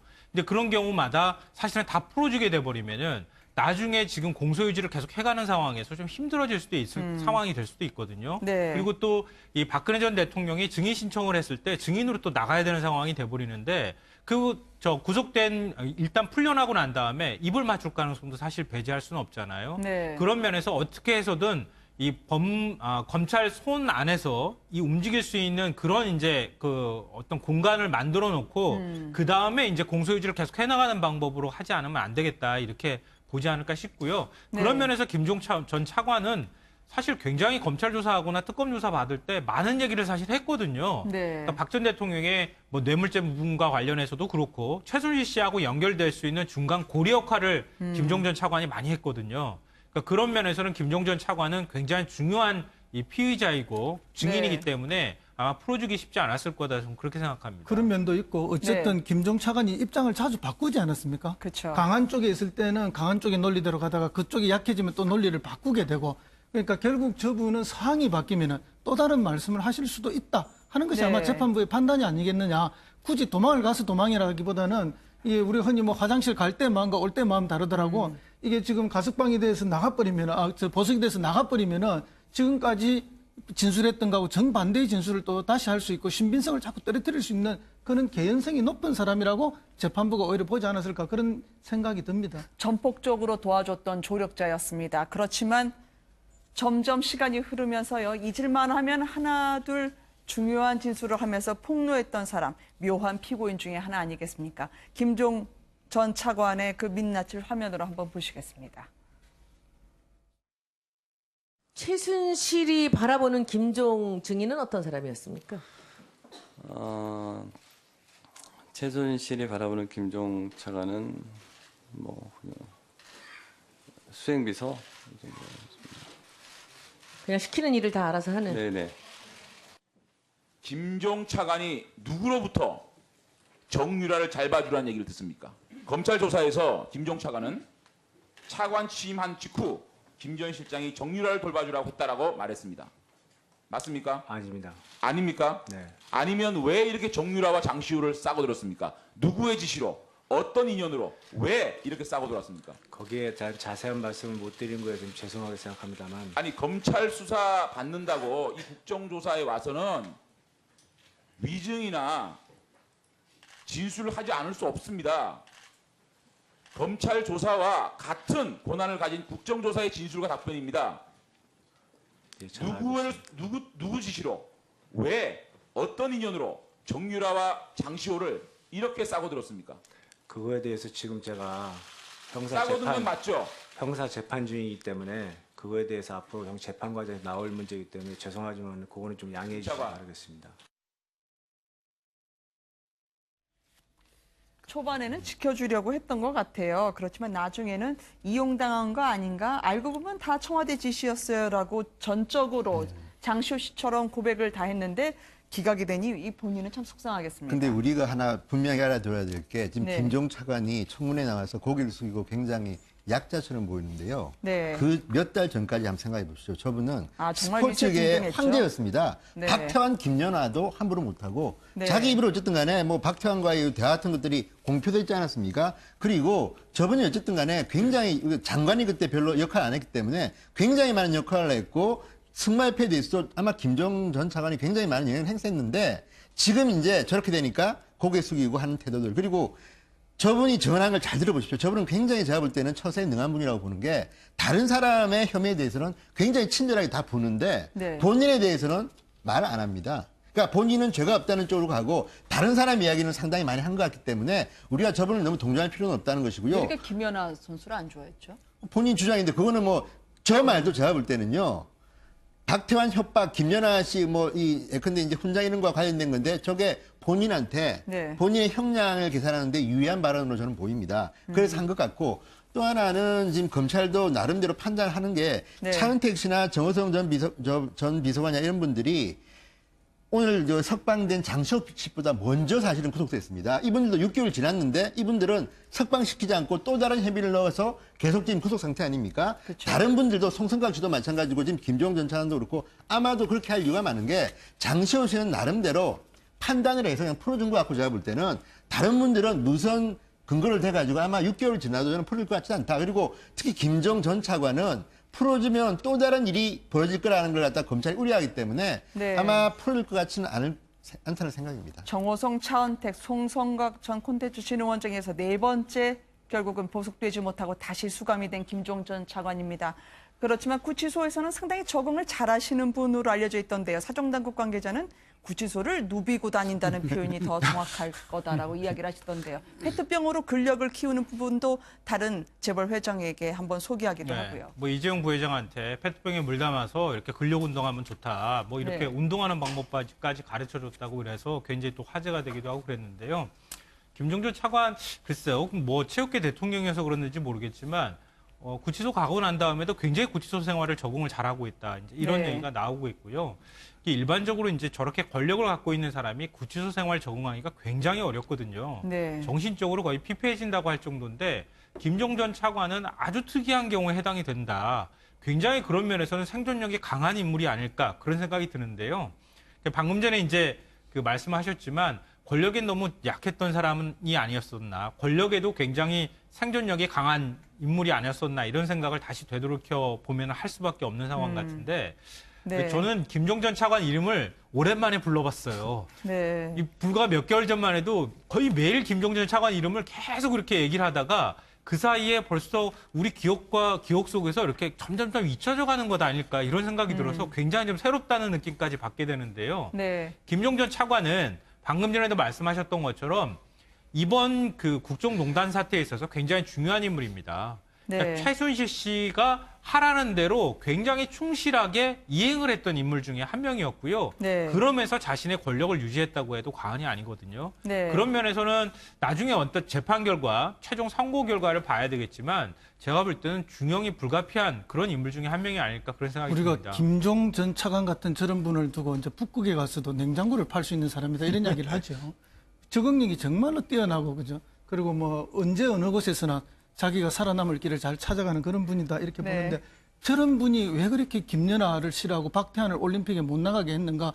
그거는 뭐 확인된 바는 아닙니다만 그때 당시 나왔던 이야기는 사실은 2020년 그 도쿄 올림픽에서 정유라를 메달을 따게 해가지고 그 우리가 IOC 위원이라는 게 있지 않습니까? 그게 이제 선수 몫의 위원이 있거든요. 네. 그래서 선수 몫의 IOC 위원까지 만들겠다는 장대한 계획을 세우고 있었다는 거 아닙니까?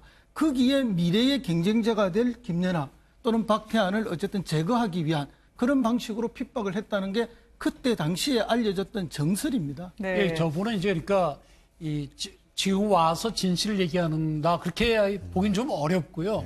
본인의 이해관계에 따라서 계속 움직이는 걸로 보입니다. 처음에 네. 이제 그 국회 청문회 나와서는 그때만 해도 박 대통령이 건재할 때고 하니까 대충 그 최순실도 모른다고 했던 것이고 그 뒤에 돌아가는 걸 보니까 이거 그 저쪽에서는 안 되겠다. 그래서 나중에 하는 얘기들이 전부 이제 박근혜 대통령과 최순실 씨 쪽으로 책임을 미루는 얘기들을 많이 하거든요. 예를 들어서 뭐 박 전 대통령께서 뉴스를 보고 영재센터를 지정해서 거기에 대해서 보고해라 그랬다. 또는 뭐 박근혜 전 대통령이 정유라 같은 선수는 잘 키워야 된다. 뭐 이렇게 얘기를 했다든지 이런 게 남한테 지금 책임을 네. 미루고 있는 것이기 때문에 아마 지금 두 분 말씀하신 것처럼 아마 실형을 면할 수가 없을 것 같은 생각이 드는 것이 집행유예 대상도 아니면 보석호가 네. 잘 안 해주거든요. 네. 그래서 뭐 계속 좀 더 고생을 해야 될 걸로 보입니다. 네. 근데요, 참, 좀 짧게 한마디만 네. 덧붙이면 안민석 의원의 주장인데 맞는지는 모르겠지만 안민석 의원에 따르면 최순실과 그 주변에 있는 사람들은요. 지금 정유라를 갖다 어떻게 키우려고 했냐면 2020년 도쿄올림픽에서 금메달 따고 난 뒤에 지금 말씀하신 IOC 위원, 그다음 비례대표 국회의원, 그래서 아마 한국의 여성 지도자를 키우고 싶었다는 게 안민석 의원의 주장입니다. 네. 이게 맞다면 김정 전 차관은 정말 최순실과 친하다고 하면 박태환, 김연아는 정말 걸림돌이거든요. 네. 치우는 거 아니겠습니까? 그러니까 지금 보면 우리가 웃음이 나는 이야기지만 그 당시는 과연 웃을 수 없을 정도로 심각하게 아마 김정 전 차관은 정유라를 밀었을 가능성이 높습니다. 네. 근데 만약에 그게 사실이라 그러면요. 정말 간이 부은 거죠. 아니 그렇지 않을까요? 왜냐하면 제가 볼 때 그런 생각을 할 수 있었던 배경에는 박근혜 전 대통령 옆에서 내가 박근혜 전 대통령을 이렇게 만들 수 있구나라는 것들을 직접 눈으로 목격을 했고 그렇기 때문에 내 딸이라고 왜 못하겠어라고 하는 정말 허황된 생각을 한 거죠. 그게 사실이 아니었기를 전 바라고요. 만약에 사실이었다 그러면은 최순실 씨는 약간 그 과대망상증 같은 걸 갖고 있는 사람이 아니고서야 어떻게 그렇게 해서 지도자를 키울 생각을 할지 전 개인적으로 도저히 상상이 안 부모야 됩니다. 큰 꿈을 갈 수가 있겠죠. 문제는 본인이 문제죠. 정유라가 그만한 자질이 있느냐 그게 문제겠죠. 체육계의 제왕이라고 불렸다는 김종 전 차관. 그렇지만 정작 그를 불렀던 사람들은 수행비서 혹은 미스터 팬더 아저씨라고 했으니 권력 이 속사를 들춰보면 얼마나 허무합니까? 이정미 재판관 기억하시죠? 지금은 퇴임을 하셨지만 바로 탄핵 소추 그리고 결정의 시작점이 됐던 이분이 강의를 했다고 하는데요. 소회를 밝혔다고 합니다. 그리고 헤어롤에 대한 비화도 이야기를 했다고 하고요. 강의를 하는 걸 보니까 한 나라의 대통령 파면한다는 게 다시는 되풀이돼서는 안 될 슬픈 역사다. 그리고 올림머리처럼요. 머리를 자르러 갈 시간도 없었다. 그 헤어롤 이야기를 하시던데요.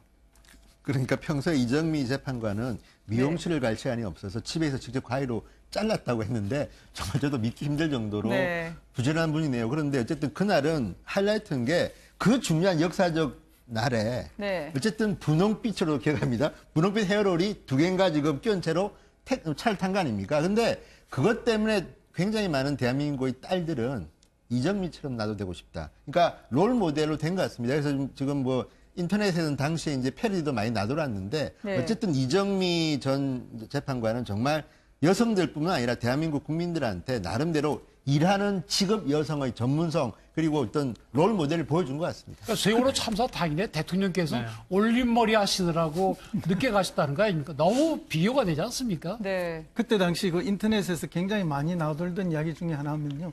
저 헤어롤 2개를 했지 않습니까? 헤어롤이 그렇죠. 동그랗게 E형이 2개 있는 것 같지 않습니까? 그때 이것이 인용이 될 것인가 기각이 될 것인가 이렇게 뭐 절대절명의 순간이었는데 저 헤어롤 2개가 E형 2개라서 인용할 때 첫 글자, 첫 받침 2개였다. 그래서 인용을 암시하는 거였다. 그럴 만큼 큰 화제가 되고 관심이 됐던 게 사실입니다. 그러나 이제 저 모습을 보면서 일하는 여성의 어려움과 또 일하는 여성의 당당함과 또 일이 먼저라는 것, 이런 것들에 대한 어떤 국민적 큰 감동을 줬던 모습 중에 하나입니다. 사소한 거였지만 큰 감동이 있었던 그런 모습이었습니다. 그러니까 바쁘다기보다는 그만큼 그 재판에 온 신경을 다 쏟았다는 얘기죠. 그러니까 어쩌면은요, 네. 역사는 저런 스토리를 통해서 후대의 기록이 되고 기억되는 거 아닌가 그런 생각이 들어요. 네. 올림머리 일하는 여성들은 머리를 자를 시간도 없죠. 머리를 올릴 시간은 더더욱 없고 말이죠. 이정미 재판관을 이제 그리는 분들이 참 많아질 것 같습니다. 그래도 청문회 뉴스는 또박또박 가보도록 하겠습니다. 슈퍼 수요일이라고 했는데 여권에서는 결정적인 한 방은 없었다. 청와대도 내심 선방했다라고 이야기하는 것 같은데요. 야권은 다릅니다. 강 후보자만은 우리가 탈락시키겠다는 입장이었습니다. 오늘 청문회에서도 어용이라는 말까지 다시 나오면서요. 고성이 오갔다고 합니다. 그 장면으로 보시겠습니다. 내가 지금 고소하고 잠깐 할 텐데 여러 가지 이제 엄중한 역사적인 현장인데 어디다 이 엄중한 자리에 나와서 허탄 얘기하려고 앉아있고 전부 다 대한민국의 의용 교수, 의용 NGO 단체. 손 조심하세요. 그거 의용입니까? 한분 하고 왔는데 의용이라고. 내가 김종철 참고인데 얘기를 안 했습니다. 지명해서 얘기를 안 했습니다. 지금 회의 진행 중인 거 아니잖아요. 정말 어디서 5일째 얘기를 하세요? 여기가 말이 돼요? 정말 대한민국의 저녁 식사하고 하자고 해놓고 그리고 요구한 야당원이 이렇게 한 분도 안 계시면 이거 안 되는 거 아닙니까? 좀 야당답게 좀 질의하려면 제대로 질의해서 그 자리라도 지켜줘야 되는데 한 분도 없잖아요 이게. 그 야당하기를 포기한 분들 아닌가? 그러면서 그냥 뭐 말도 안 되는 질의를 계속하면서 야당원님들 저기서 듣고 있으면 빨리 들어오세요. 들어와. 좀 깝깝해서 죽겠구만요. 그것이 없다면 북한의 핵과 미사일을 막기 위한 수단은 뭘로 대체할 수 있습니까? 네. 우리가 해야 될 일은 뭡니까? 예. 군사적 외교적 노력으로. 네, 물론 그 군사적인 그 디테일에 대해서는 말씀하신 대로 제가 아직 그 충분히 숙지를 못하는 부분이 있고요. 참고인 자격으로 참석했던 5.18 단체 인사에 전부 다 어용 교수다라고 얘기하면서 오늘 무엇보다 김희수 헌법재판소장 후보자를 만나러 온 당시 사형 판결을 받았던 버스 운전기사분까지 나왔던 그 장면에서 이렇게 난데없이 고성이 터지고야 말았습니다. 그렇습니다. 이제 저분은 자유한국당 의원이신데요. 네. 이제 기대했던 답변을 하나도 못 들었던 거죠. 오히려 나와서 그렇게 반격을 해줘야 될 참고인들이 또 네. 오히려 뭐 질타를 해줘야 될 참고인들이 감사하는 식의 분위기가 되니까 네. 아마 이제 화가 좀 났던 것 같습니다. 네. 예, 근데 이제 저분이 과연 의용이라는 말을 쓰실 수 있는 분인지 이제 그런 면에서 물론 뭐 입장에 따라서 서로 그렇게 쓸 수 있는데 네. 오늘 그래 정말 좋은 의용 NGO, 의용 교수 이런 말씀을 했는데 뭐 가음 지르자마자 이제 연세대 법학대학원의 헌법학 교수인 김종철 교수가 반박을 하니까 금방 또 꼬리를 내리시긴 했는데요. 네. 그 뭐 몇 초를 못 가는 공격이어서 참 안타깝다는 생각도 들지만 최근에 네. 의용이 되고 싶다는 사람이 많이 늘어나고 있습니다. 그래요? 과거에는 의용이라 이러면 부끄러워하고 숨기려 했는데 최근 분위기는 뭔가 내가 의용 교수가 되고 싶고 내가 의용 지식인이 되고 싶고 의용 평론가가 되고 싶다. 이런 말을 하는 사람들이 점점 늘어났어요. 그것은 뭔가 하면 이제 문재인 대통령 이 정권의 초기에 이제 그 반대파들이나 다른 쪽의 공격으로부터 네. 문재인 대통령과 저런 인사정책들을 좀 지켜주고 싶다. 이런 분위기가 지금 오히려 더 커지는 것이 아닌가. 역대 볼 수 없었던 그런 네. 흐름이 있다고 보겠습니다. 아마 그런 흐름 속에서 저분의 저런 태도도 나오지 않았나. 저는 그렇게 이채익 봅니다. 의원입니다. 이게 친박 의원으로 분류되는 분 아닙니까?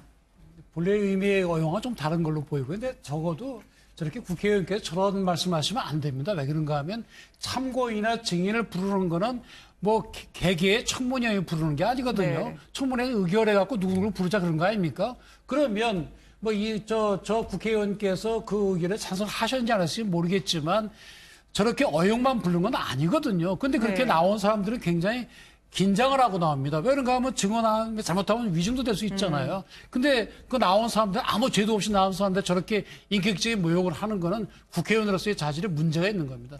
저런 말씀하시면 안 됩니다. 지금 이 청문회는 이 의원이 그 민주화 운동을 내가 했다고 이렇게 큰 소리를 치시는 게 네. 1984년도에 이 민취업 들어갔을 때 그 경력을 얘기하는 거거든요. 네. 그리고 난 다음에 계속 줄곧 여당 생활만 했어요. 그리고 지난번에 박근혜 전 대통령 탄핵 때는 또 탄핵 반대 얘기를 했고.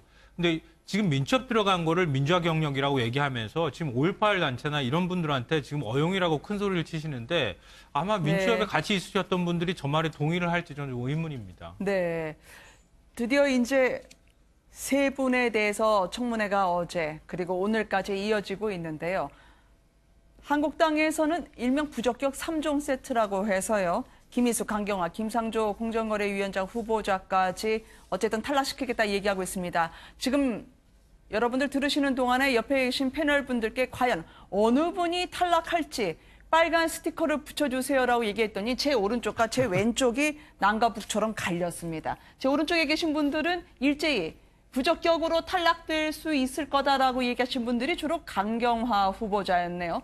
의원님은 어떻습니까? 왜 강경화 후보자가 이번에 넘어서지 못할 것으로 보이시는지요? 이건 제가 이렇게 해라고 한 게 아니라 예상입니다. 네. 아마도 네네. 될 것이다는데 일단 지금 김희수 후보자는 좀 예외입니다. 왜냐하면 저분은 국회 의결을 거쳐야 됩니다. 네네. 그래서 반드시 거쳐야 되기 때문에 좀 다르고 나머지 세 분은 국회에서 반대하더라도 시간만 가면 자연스럽게 장관 이런 게 되는데 네. 문제는 문재인 대통령한테 엄청난 부담이 될 수가 있습니다. 강경화 후보자가 예. 왜 부담이 될까요? 왜냐하면 야당이 다 반대하고 또 국내 여론이 반대하는 분위기 속에서 네. 대통령의 임명을 강행하게 되면 고스란히 대통령에 대한 이제 그 국민들의 좀 불만 같은 게 커지고 또 하나는 협치를 하겠다고 했는데요. 그럼 앞으로 이제 추경 예산하고 또는 새로운 입법하고 할 때 야당이 협조하지 않을 겁니다. 근데 이제 강경화 경색 국면으로 가는 후보자는 거죠. 어떤 점이 문제가 됐다 보시는지요? 일단은 대통령이 말씀하신 5가지 고위공직자가 됐으면 안 되는 등목이 네. 있습니다. 그중에서 분명하게 드러난 거는 제가 볼 때는 2개는 드러난 것 같고 그것 말고도 나머지 2개는 의혹이 있습니다. 병력 문제는 없는 것 같습니다. 그렇다 그러면 자 대통령이 말씀하신 그 도덕성 기준의 4가지가 지금 거론되는 데다가 또 하나는 강경화 후보자가 답변하는 과정에서 진실한가 거짓말한 게 아닌가 또는 국내 물정을 너무 모른다 몰라도 이런 부분 또는 남편이나 어머니한테 다 책임을 떠넘기는 태도 물론 저는 강경화 후보자가 굉장히 참신한 후보라고 봅니다. 네. 그렇지만 지금까지 대한민국 그 국회에서 장관 후보자 했던 잣대를 들이대면 보수 정부 시절보다도 저는 조금 더 수준이 낮다. 그러니까 예상컨대는 아마도 문재인 대통령이 선택한다면 강경화 후보자는 낙마할 가능성이 있다고 봅니다. 허 교수님은 강경화 후보자 노란색으로 하셨네요. 네, 뭐 어쨌든 형식적으로 보면은 여러 가지 그런 이제 결격 사유에 걸리는 건 사실입니다. 네. 그러나 내용적으로 보면 어제 청문회에서 많은 해명이 됐고요.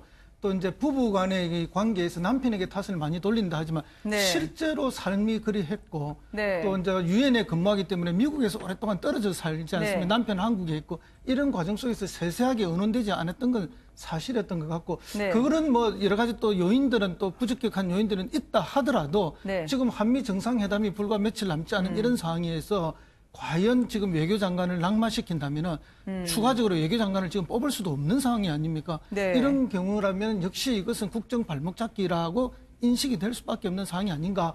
물론 뭐 여러 가지 또 지적하는 면도 있습니다만 그런 양면들을 모두 고려했을 때 뭐 지금 애매한 상황에 있다 이렇게 봅니다. 그럼에도 불구하고 정태현 변호사님은 강경화 후보자는 빨간 등이다. 예, 뭐 낭바를 적색 해야 된다는 경보다라고 이야기가 해주셨네요. 아니고요. 네. 낭바할 가능성이 매우 높다. 네. 왜 그런가 하면 지금 이낙연 총리 후보도 통과시키지 않았습니까? 네. 그러면 지금 이제 문제가 되어 있는 지금 여러 후보들 중에서 제일 야당에서 문제 삼을 수 있는 분이 강경화 후보거든요. 네. 우선 뭐 정책적인 면에서 보면은 이분이 유엔에서 근무했고 그야말로 우리 미중 일본, 북한에 대해서 구체적인 외교 전략도 아직 안 가지고 있는 거 공부를 해야 네. 되겠죠.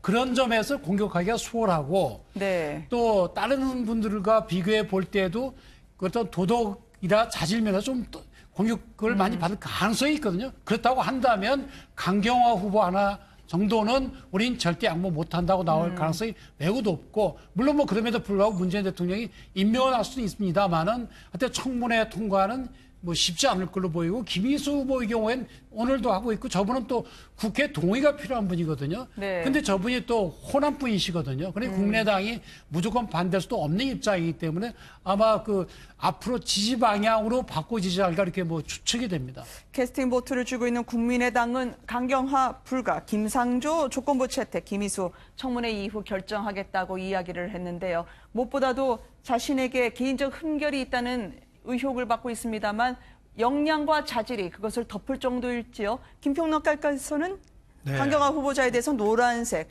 아직은 네. 빨강과 초록 사이에서 왔다 갔다 해야 되는 건가요? 살짝 좀 그게 고민이었습니다. 네. 솔직히 말씀드리면. 그러니까 지금 이제 국민의당이 캐스팅 보트를 쥐고 있기 때문에 4명 중에서 1명 정도에 대한 부정적인 의견을 밝히는 것 외에 또 다른 누군가를 또 떨어뜨리겠다, 뭐 부적격이다 네. 이렇게 밝히긴 어려울 것이다. 그게 현실이다라고 생각해서 3명은 제가 초록색을 줬고요. 강경화 후보자의 경우에는 지금 이제 빨간색을 이제 2분은 주셨는데 저는 노란색하고 빨간색을 왔다 갔다 하는 그런 상황이 아닐까 싶은 생각이 들어요. 네. 왜냐하면 이런 말이 있습니다. 소나무에 대해서는 소나무한테 물어보고 대나무에 대해서는 대나무한테 물어봐라. 사실 어떤 사람이나 다 주관적인 판단들을 갖고 있는데요. 네. 뭐 제가 완전히 객관적이라고 말씀드리기는 어렵지만 강경화 후보자가 갖고 있는 굉장히 중요한 상징성들이 있습니다. 여성이라고 하는 것하고 비외무고시 출신. 앞으로 외교부 안에서 그 내부적인 문제에서 해결할 수 있는 게 굉장히 크다고 보는데요.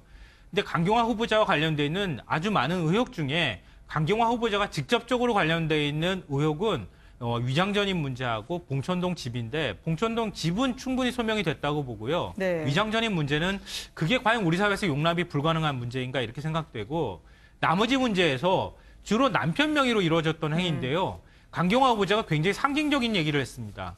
남편하고 재산을 각자 관리한다. 네. 이게 무슨 뜻이겠습니까? 제가 굳이 말씀드리지 않아도 많은 분들이 아실 거라고 생각돼요.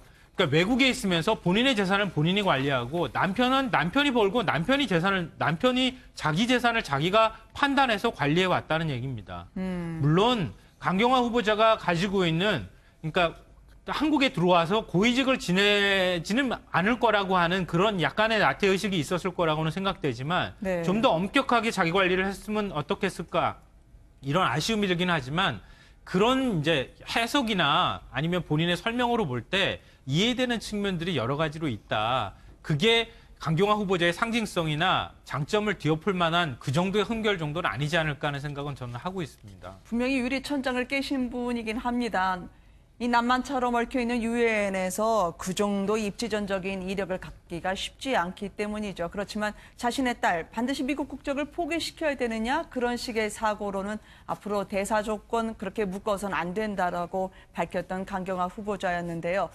같은 여성인 이현주 의원의 이야기를 빌면 외교나 국방은 여성이라 하더라도 국방이나 아니면 안보에 식견이 있는 분이라고 조건을 달긴 했습니다만 남자 여자를 가를 문제냐라는 부분에 대해서는 이견들이 많으실 것 같아요. 저는 저런 발언은 좀 삼갔으면 좋겠다고 싶은 게 대단히 오만한 발언입니다. 저는 더 반대로 이야기해도 오만한 발언이고 남자 여자를 가지고 뭔가 기준을 삼는다는 저 자체가 저는 잘못되다 보고요. 또 하나는 아까 강경화 후보자 이야기했지만 저는 개인적으로 그런 생각이 있습니다. 네. 강경화 후보자가 장관할 수 있다고 봅니다. 다만 문제는 뭐냐면 그렇다면 이번은 안 됩니다. 이번은 과거의 잣대로 하는 거는 맞는데 이 다음 장관 인선부터는 기준을 하나 만들어야 됩니다. 그렇지 않으면요. 보수 정권이나 진보 정권이나 중요한 게 아니라 과거에도 얼마나 많은 훌륭한 사람들이 배우자 때문에 낙마했습니까? 네. 그렇다 그러면 저는 이번까지 과거의 잣대를 갖다 피하고 새로 하자고 하기는 시간이 너무 없지만 그 다음부터는 새로운 잣대, 예를 들어서 도덕성은 비공개로 하고 자질은 공개라는 등을 만들어야지 지금처럼 하면요. 정말 훌륭한 분들이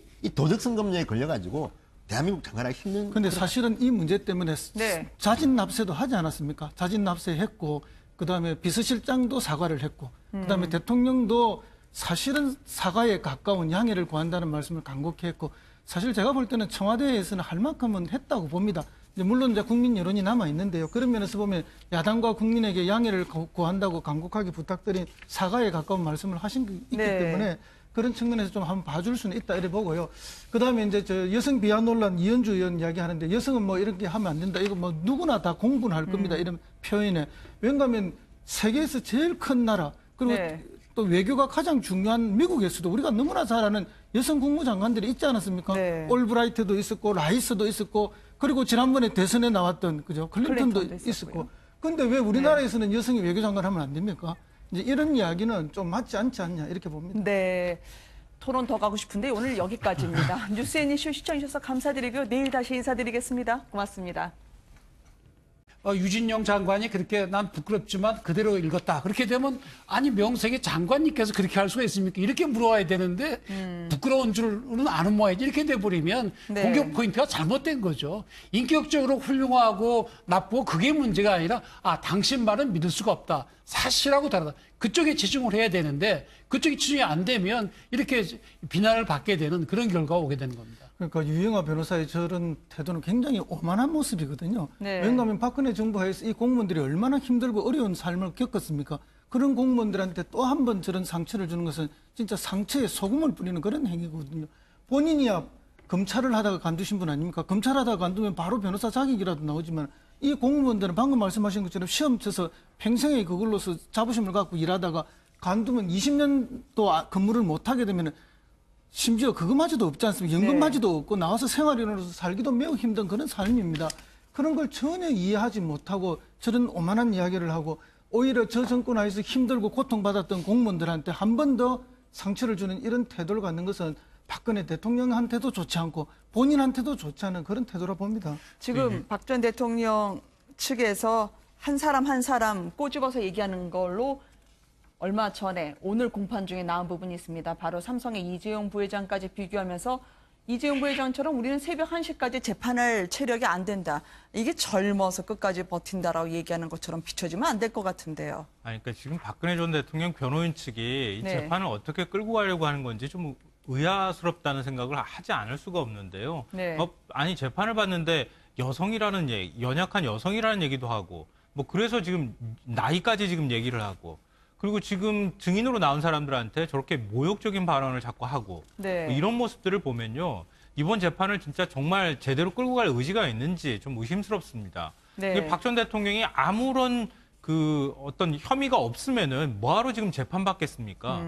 그리고 우리나라 재판이 언제부터 나이 있고 여성이라고 해가지고 배려해 줬습니까? 그건 아니라고 생각되거든요. 오히려 박 전 대통령이 그동안에 보였던 태도처럼 내가 죄가 없다, 당당하게 내가 재판에 응하겠다고 하면 오히려 더 꼿꼿하고 당당하게 그런 모습을 보여주는 게 박 전 대통령을 지지하는 분들, 아직도 박 전 대통령에 대해서 아쉬움을 갖고 있는 분들한테 그나마 내가 선택하고 내가 믿었던 사람이 잘못된 것이 아니라고 하는 걸 보여주는 방법이잖아요. 네. 근데 거꾸로 된 게 어떻게 박 전 대통령도 자꾸 허물어지는 모습을 보이고 변호인 쪽에서도 그냥 시간 끌기로 일관할 것 같은 그런 느낌을 자꾸 주게 되면 오히려 국민들한테 믿었던 사람도 등을 돌리게 만드는 효과로 나타나지 않겠습니까? 좀 안타깝습니다. 이렇게 나는 60대의 연약한 여자. 그렇지만 전 대통령의 예우는 해달라. 일주일에 4번 재판은 받아들일 수 없다라고 하는 그 의도의 끝은 어디를 향하고 있을까요? 안민석 의원의 해석을 한번 들어보도록 하시겠습니다.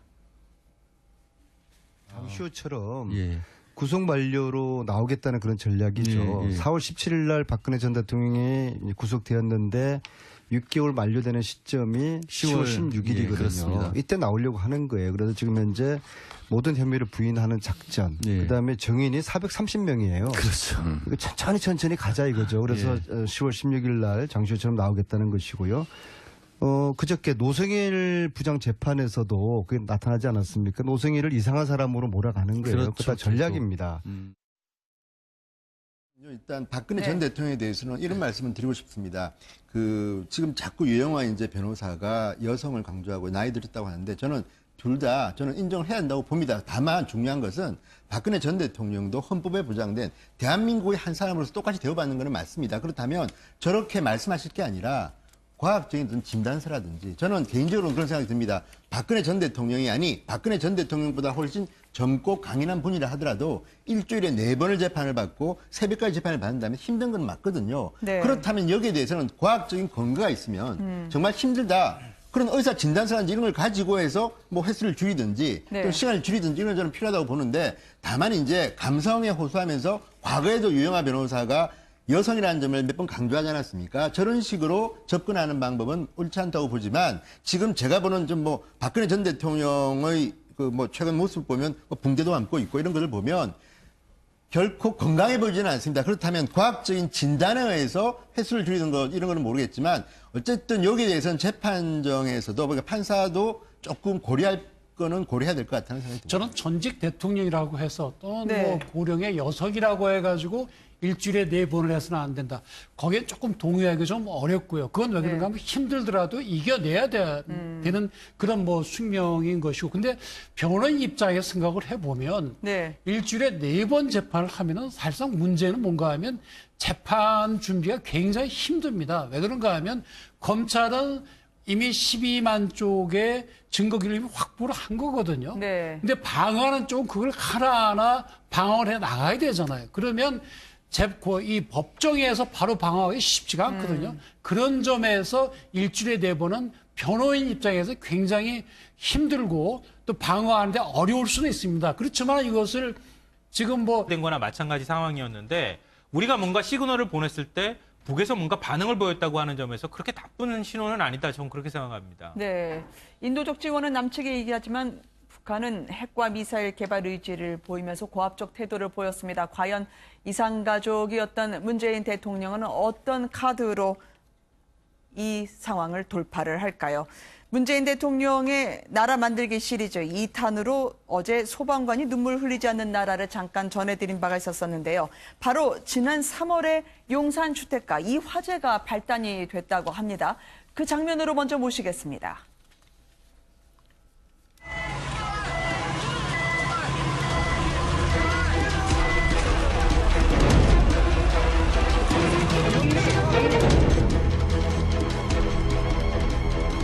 사고 이후에 그 잔상이라든지 이런 부분들은 거의 없어졌습니다. 이것은 대통령으로서 그냥 명령인데 적절한 시기에 신혼여행 가셔야 되고 또 신혼여행 갈 수 있도록 우리 또 소방서장님이 또 휴가도 이렇게 내주실 것 같은데 그렇게 해줄 거죠? 적극적으로 받드리겠습니다.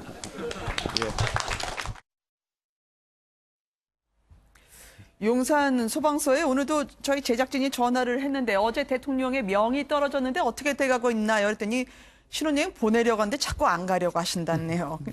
이분이 워낙 파도 또 의인으로 알려진 분입니다. 지난 3월에 화재 상당히 크지 않았었습니까? 온몸으로 이 불길을 막고 주민을 구해서 화재가 됐던 그분인데요.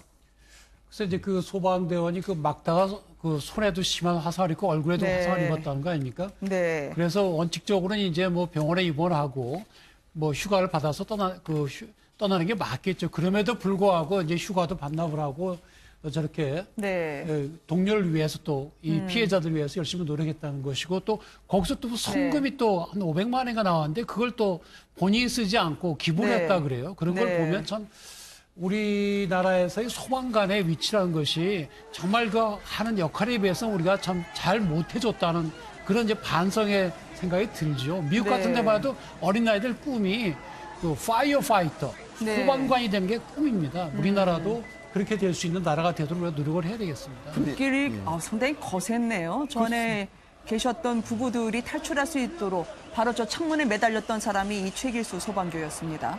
그러니까 저걸 보면요. 일단 저 피해를 당한 이 주민들은 다 무사히 구하고 난 뒤에 마지막에 남은 소방 공무원들이 저렇게 이제 부상을 당했는데 네. 저걸 떠나서 이제 문재인 대통령의 스타일이 또 요새 화제긴 화제입니다. 저 자리에서 문재인 대통령이 한 말이 뭡니까? 명령입니다 아닙니까? 네. 명령입니다. 신혼여행 가시죠 당신 뭐 이런 건데 저게 이제 인터넷상에서는 패러디가 또 나옵니다. 네. 자 우리 옆에 있는 우리 형님 장가 안다고 지금 막 거부하고 있는데 명령 좀 내리십시오. 또 어떤 집에서는 우리 형이 지금 뭐 애 안 낳겠다고 지금 뭐 항인데 빨리 애 낳도록 좀 명령 내리십시오. 그러니까 네. 대통령께서 저는 저 명령입니다 하는 저거를 본인의 생각인지 아니면 저렇게 매달려 있는 저분이군요. 네, 네. 말씀 자료라는 게 또 있습니다. 네. 어떤 분들이 이제 대통령이든 누구든 나가면 이제 참고로 말씀하실 거를 적어주는 분이 있는데 저분이 영화나 드라마에서 보고 이제 흉내를 냈는지는 모르지만 어쨌든 어제 조금 어색하긴 했습니다. 문재인 대통령의 말씀은 명령입니다. 신혼여행 가시죠. 이게 어쨌든 일반 국민들이 볼 때는 우리가 영화나 드라마에서 봤던 좀 자상한 대통령의 모습과 일치되면서 어쨌든 대통령이 뭐 지금 인사 문제도 좀 뭐 골치 아픈 일이 있고 많이 있는데 대통령이 저렇게 민생 행보할 때마다 던지는 한마디나 태도는 어쨌든 국민들의 마음을 사로잡는 거는 틀림없는 것 같습니다. 저 부상이 아마 그 16m 높이의 창문에 매달렸던 장면을 아까 저희가 볼 수 있었었는데요. 그렇습니다. 그래서 이제 매달리면서 이제 자기는 먼저 먼저 이렇게 이제 부부들을 먼저 내려보내고 사실은 이제 그때 이미 불길이 덮치는 상황이었죠. 그러니까 몸으로 불길을 막으면서 주민을 먼저 구한 거죠. 그 과정에서 자기는 이제 3도 화상도 있고 또 뛰어내리면서 이제 꼬리뼈도 다치고 그러니까 거의 뭐 이제 국민의 생명을 구하기 위해서 살신승인하는 모습이었죠. 그리고 이제 뭐 그 뒤에 바로 결혼이 3주 뒤에 있었으니까 저는 화상을 입고 결혼할 수 없었으니까 결혼도 미뤄질 수밖에 없었고요. 또 결혼하고도 뭐 이제 소방서에 그렇습니다. 지금 3교대를 하고 있는데 일일 한 사람이 이제 신혼여행을 가고 뭐 일주일씩 휴가를 가버리면은 다른 사람이 아예 쉬는 날 없이 그 근무를 메워줘야 되는 그런 상황입니다. 왜냐하면 소방공무원들이 지금 정원보다 숫자가 13,000명 정도 전국적으로 모자라요. 그럼 각 소방서마다도 정원이 다 부족한 상황이거든요. 그러니까 이제 한 사람이 빠지면 다른 사람이 누군가가 쉬지 못하고 2배, 3배 일을 해야 되는 그런 어려움이 있는 것이죠. 그래서 이제 저런 모습이 나타났는데 그래서 이제 대통령도 저 자리에서 올해 안으로 1,300명, 1,500명 정원하고 퇴임 때까지 임기 내 뭐 13,000명 이렇게 하겠다는 이제 말씀을 하고 계신 게 실제 정원이 너무 부족해서 열악한 상황에서 근무를 하고 있다. 이것은 뭐 공공일자리 늘리기 차원이라는 것보다는 정상적인 근무 환경을 만드는 그렇게 봐셔야 되겠습니다. 그러니까 대통령의 명이 참 멋있어 보이는데요. 저게 법적으로 확실하게 되려고 그러면 저분들을 국가공무원으로 바꿔야 됩니다. 지금 대부분이 지방공무원으로 돼 있다고 하거든요. 그러니까 국가공무원을 바꾸면 대통령의 명령하면 그대로 쫙 따라야 되는 거죠. 그런 점에서 지금 각 지방자치단체마다 으로 들어가는 게 경쟁률이 심했지만 지금은 이제 누구든지 원하면 들어갈 수 있을 겁니다. 그래서 그런지 모르지만 지금 박근혜 전 대통령이 들어오고 나갈 때 마치 판사를 대하듯이 기립을 한다는 겁니다. 그러니까 법원 직원들이 볼 때는 이렇게 하면 안 되는데 법정에 대한 모독 아닌가 하는 생각했었는지 모르지만 말리기도 한다는데 그럼에도 불구하고 꾸준하게 저렇게 하는 것이고요. 또 이제 사실 저렇게 하면 안 되는 거지만 법정에서 한 번씩 한마디씩 던지는 겁니다. 인민재판 하냐 또는 이제 박근혜 대통령이 뒤를 돌아보고 이제 눈길이 마주치면 또 이제 나름대로 이제 뭐 애정 표현을 하기도 하고 그러니까 저게요 간단치 않은 게 아마 지금부터 한 일주일에 3번, 4번 계속 재판이 진행되는데 아마 시간이 갈수록 점점 더 저 정도가 심해질 수도 있고요. 법원은 어쨌든 법에 의해서 이제 정돈을 하겠으나 과연 법만으로 저게 정리될지도 잘 모르겠습니다. 저거는 법으로 엄히 다스려야 됩니다. 박 대통령을 지지하는 사람이건 반대하는 사람이건 저거는 이 법정은 단순한 법정이 아니라 그야말로 역사의 법정입니다. 그렇다고 한다면 그것이 그 재판장의 지위에 따라서 후세 누가 보다도 공감할 만한 그런 재판 결과가 나와야 되는데 거기서 뭐 소리를 지른다니 특히 뭐 어떤 증인의 증언이 마음에 안 든다고 거기에 대해서 뭐 야유를 한다니 이런 게 있어서는 절대로 안 되고 또 그렇게 나오면 증인들이 제대로 된 얘기를 못 하지 않습니까? 그렇게 되면 이게 왜곡된다는 이야기도 있을 수가 있기 때문에 절대로 저래서는 안 되고 재판장의 지위에 철저히 따라줘야 되는 겁니다. 박근혜 전 대통령 지지자 측에서는 좀 기억하실 부분이 있어요. 저렇게 한다고 박 전 대통령한테 도움이 되지는 않습니다. 결코. 오히려 더 박 전 대통령을 나쁘게 궁지에 모는 방법이다. 그걸 좀 인식을 하셨으면 좋겠고요. 맨 처음에는 이제 첫 재판할 때는 이 재판 방청권을 구하는데 한 7.7대 1이었다고 하잖아요. 근데 너무 재판이 이제 지리하게 시간이 끌어지고 뭐 법리 논쟁이 벌어지거나 뭐 이런 쪽으로 가다 보니까 일반 시민들의 방청객이 줄어들면서 박 전 대통령 지지자 측이 들어갈 수 있는 경쟁률이 떨어지면서 이제 많이 들어가는 그런 현상이 나타나는 거거든요. 근데 거기서 인민재판이다 뭐 이렇게 소리를 친다거나 박 전 대통령을 향해서 경의를 표한다고 벌떡벌떡 일어난다거나 또 오늘 같은 경우에 사진 찍었다는 얘기도 나오거든요. 휴대폰으로. 그러니까 이런 소란들이 계속 일어나니까 보통 재판정에서는 재판관들이 나가고 난 다음에 그 다음에 피고인이 나가는데 이제는 그걸 못하고 오히려 피고인을 먼저 내보내고 난 다음에 재판장이 나가는 뭐 이런 이상한 일까지 지금 벌어지고 있단 말이에요. 네. 이런 현상들이 자꾸 벌어지면 물론 이제 그 법정 소란죄나 이런 것들로 다스릴 수도 있는 측면이 있지만 아예 재판장이 그러면 방청을 못하도록 하겠다 이렇게 방청을 아예 비공개로 돌려버릴 수도 있거든요. 그러니까 그러면 오히려 박 전 대통령한테 힘주고 싶어도 줄 수가 없으니까 네. 너무 이렇게 소란을 피우거나 이런 면에서는 좀 조심하실 필요가 있을 것 같습니다. 네. 이렇게 병풍처럼 그렇지만 든든한 버팀목 삼아서 유영하 변호사의 변론이 어제 이어서 오늘까지 계단식으로 올라가고 있습니다. 블랙리스트 관련해서 아니 공무원들 나도 공무원 해봤지만 구질구질한 소리 하지 마라. 사표 내면 끝나는 거 아니냐라고 하다가 오늘은요. 유진윤 전 장관에 대해서 저격을 하던데요.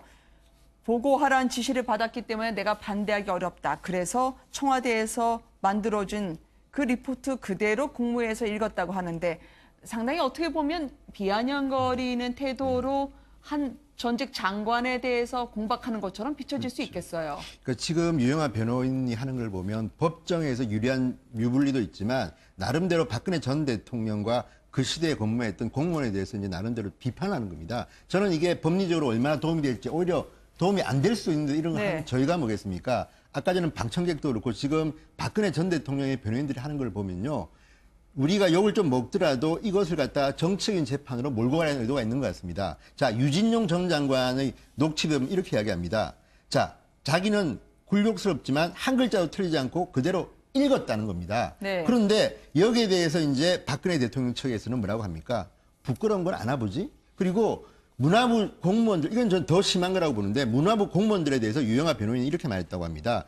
이 유영하 변호인인지 다른 분인지는 모르지만 박근혜 대통령 측에서 뭐라고 했냐면 자 공무원을 우리도 해봤지만 구질구질한 소리 안 하고 사표 내고 나왔을 것이다. 이게 어디서 나온 말이냐면요. 블랙리스트에 대한 부당한 지시를 받고 잘못됐다고 법정에서 증언한 데 대한 평입니다. 네. 저는요.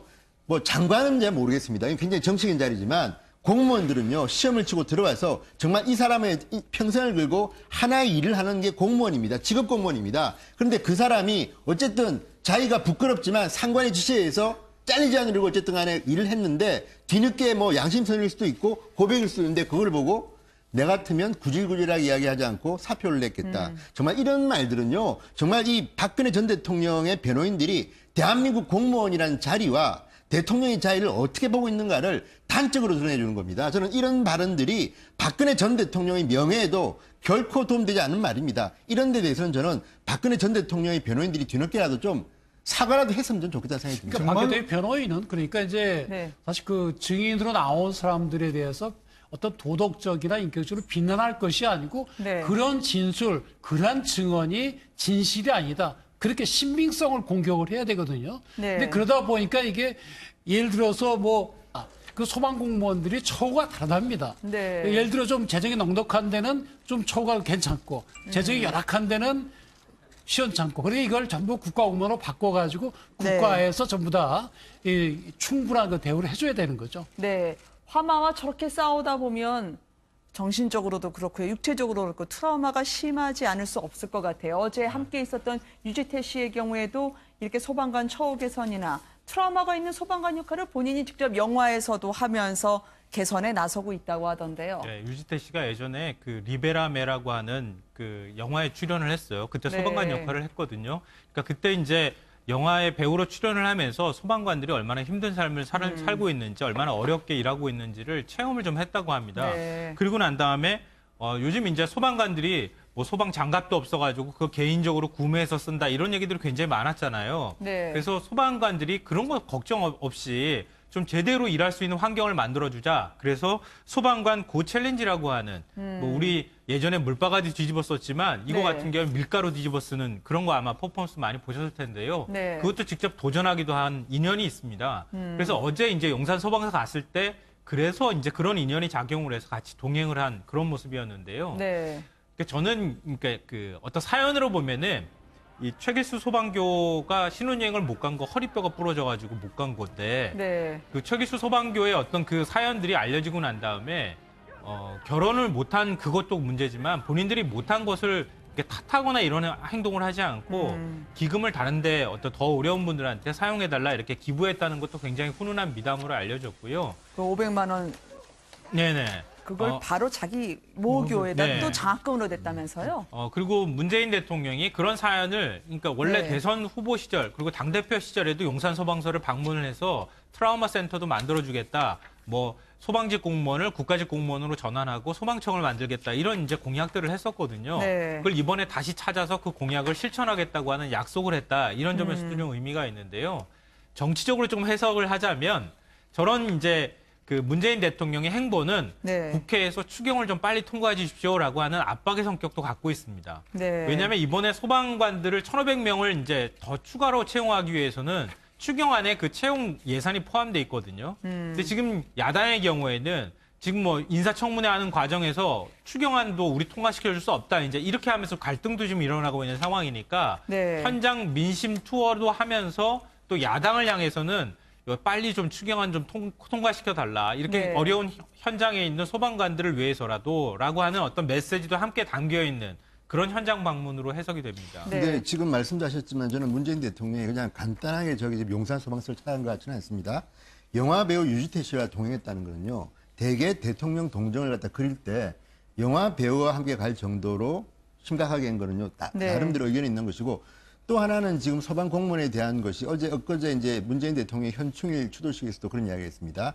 과거에는 이제 전쟁이라든지 독립운동만 이야기했는데 지금은 과거에 이제 독일에 갔던 파독 광부 간호사까지 이야기했는데 지금 그러면 가장 힘든 상황에서 전쟁 상황처럼 가는 게 어디입니까? 제가 볼 때는 첫 번째 손꼽으라면 소방 현장입니다. 네. 불과 싸우는 저분들은 정말 목숨 걸고 싸우는 거 아니겠습니까? 그렇다면 소방 공무원, 경찰 공무원, 우리가 얼핏 떠오를 수 있는 가장 험한 직업입니다. 그러면 저기에 대해서 수준을 높이고 사람을 더 뽑고 또 처우를 위해서 지금 국가공무원으로 되는 데는 아마도 굉장히 시간과 돈이 필요할 겁니다. 그렇다 그러더라도 하나 둘 이제 대통령이 시동을 거는 것이고요. 네. 어제 저 유지태 씨까지 데려간 거 보면 아마 문 대통령의 머릿속에는 아마 대통령 내가 임기 끝내기 전까지 소방 공무원들 완전하게 국가공무원으로 한번 바꿔보겠다는 그런 의지도 있을 것 같다는 생각이 듭니다. 그러니까 단순 예산뿐만이 아니라 이게 뭐 정부조직법, 소방공무원법, 그다음에 또 뭐 지방자치법을 다 고치려고 한 7개 되거든요. 네. 이미 지금 국회에 올라가 있는데 국회에서는 그냥 계속 공전되고 있답니다. 그러니까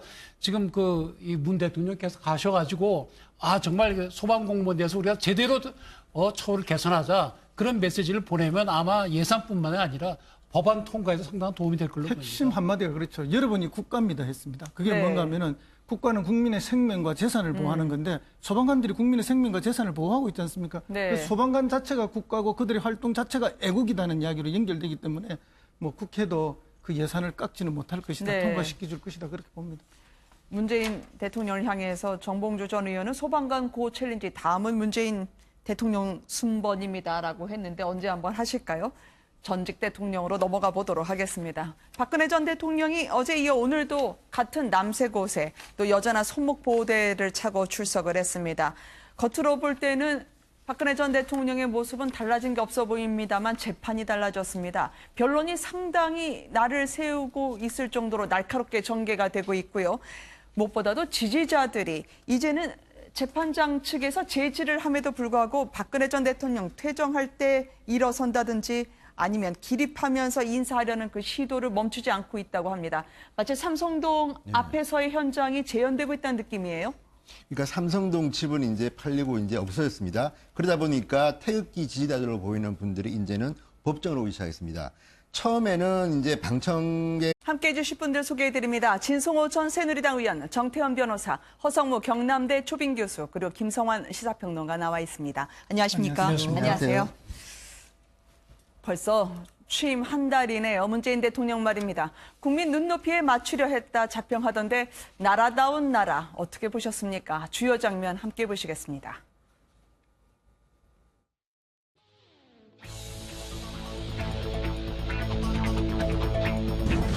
대통령님!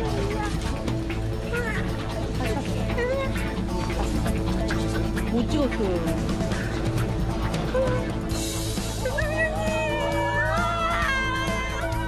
감사합니다.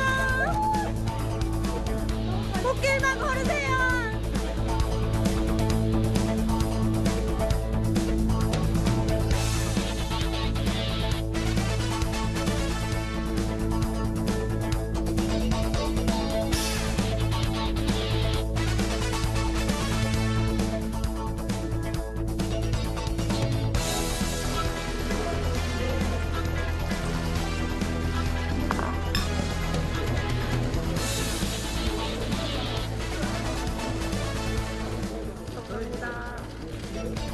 저도 한잔 받겠습니다.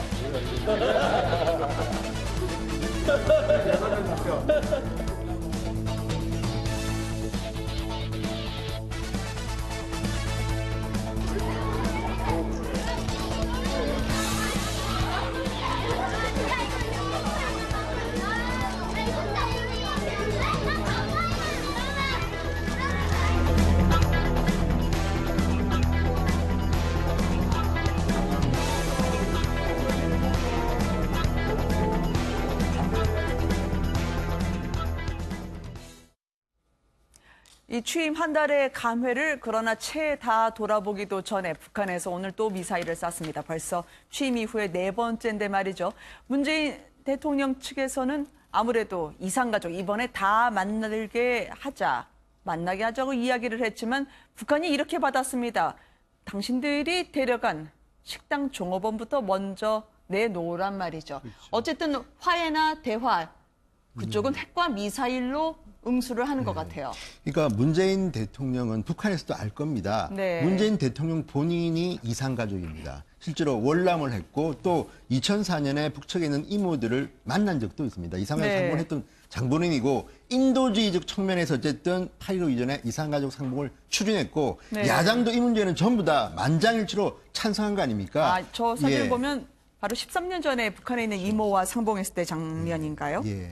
그러니까 어쨌든 네. 문재인 대통령은 가족의 아픈 역사를 가지고 있고 지금도 이산가족으로 살고 있는 당사자입니다. 네. 그래서 인도주의 측면에서 하자고 했는데 자 북한에서 여기에 대해서 뭐라고 했습니까?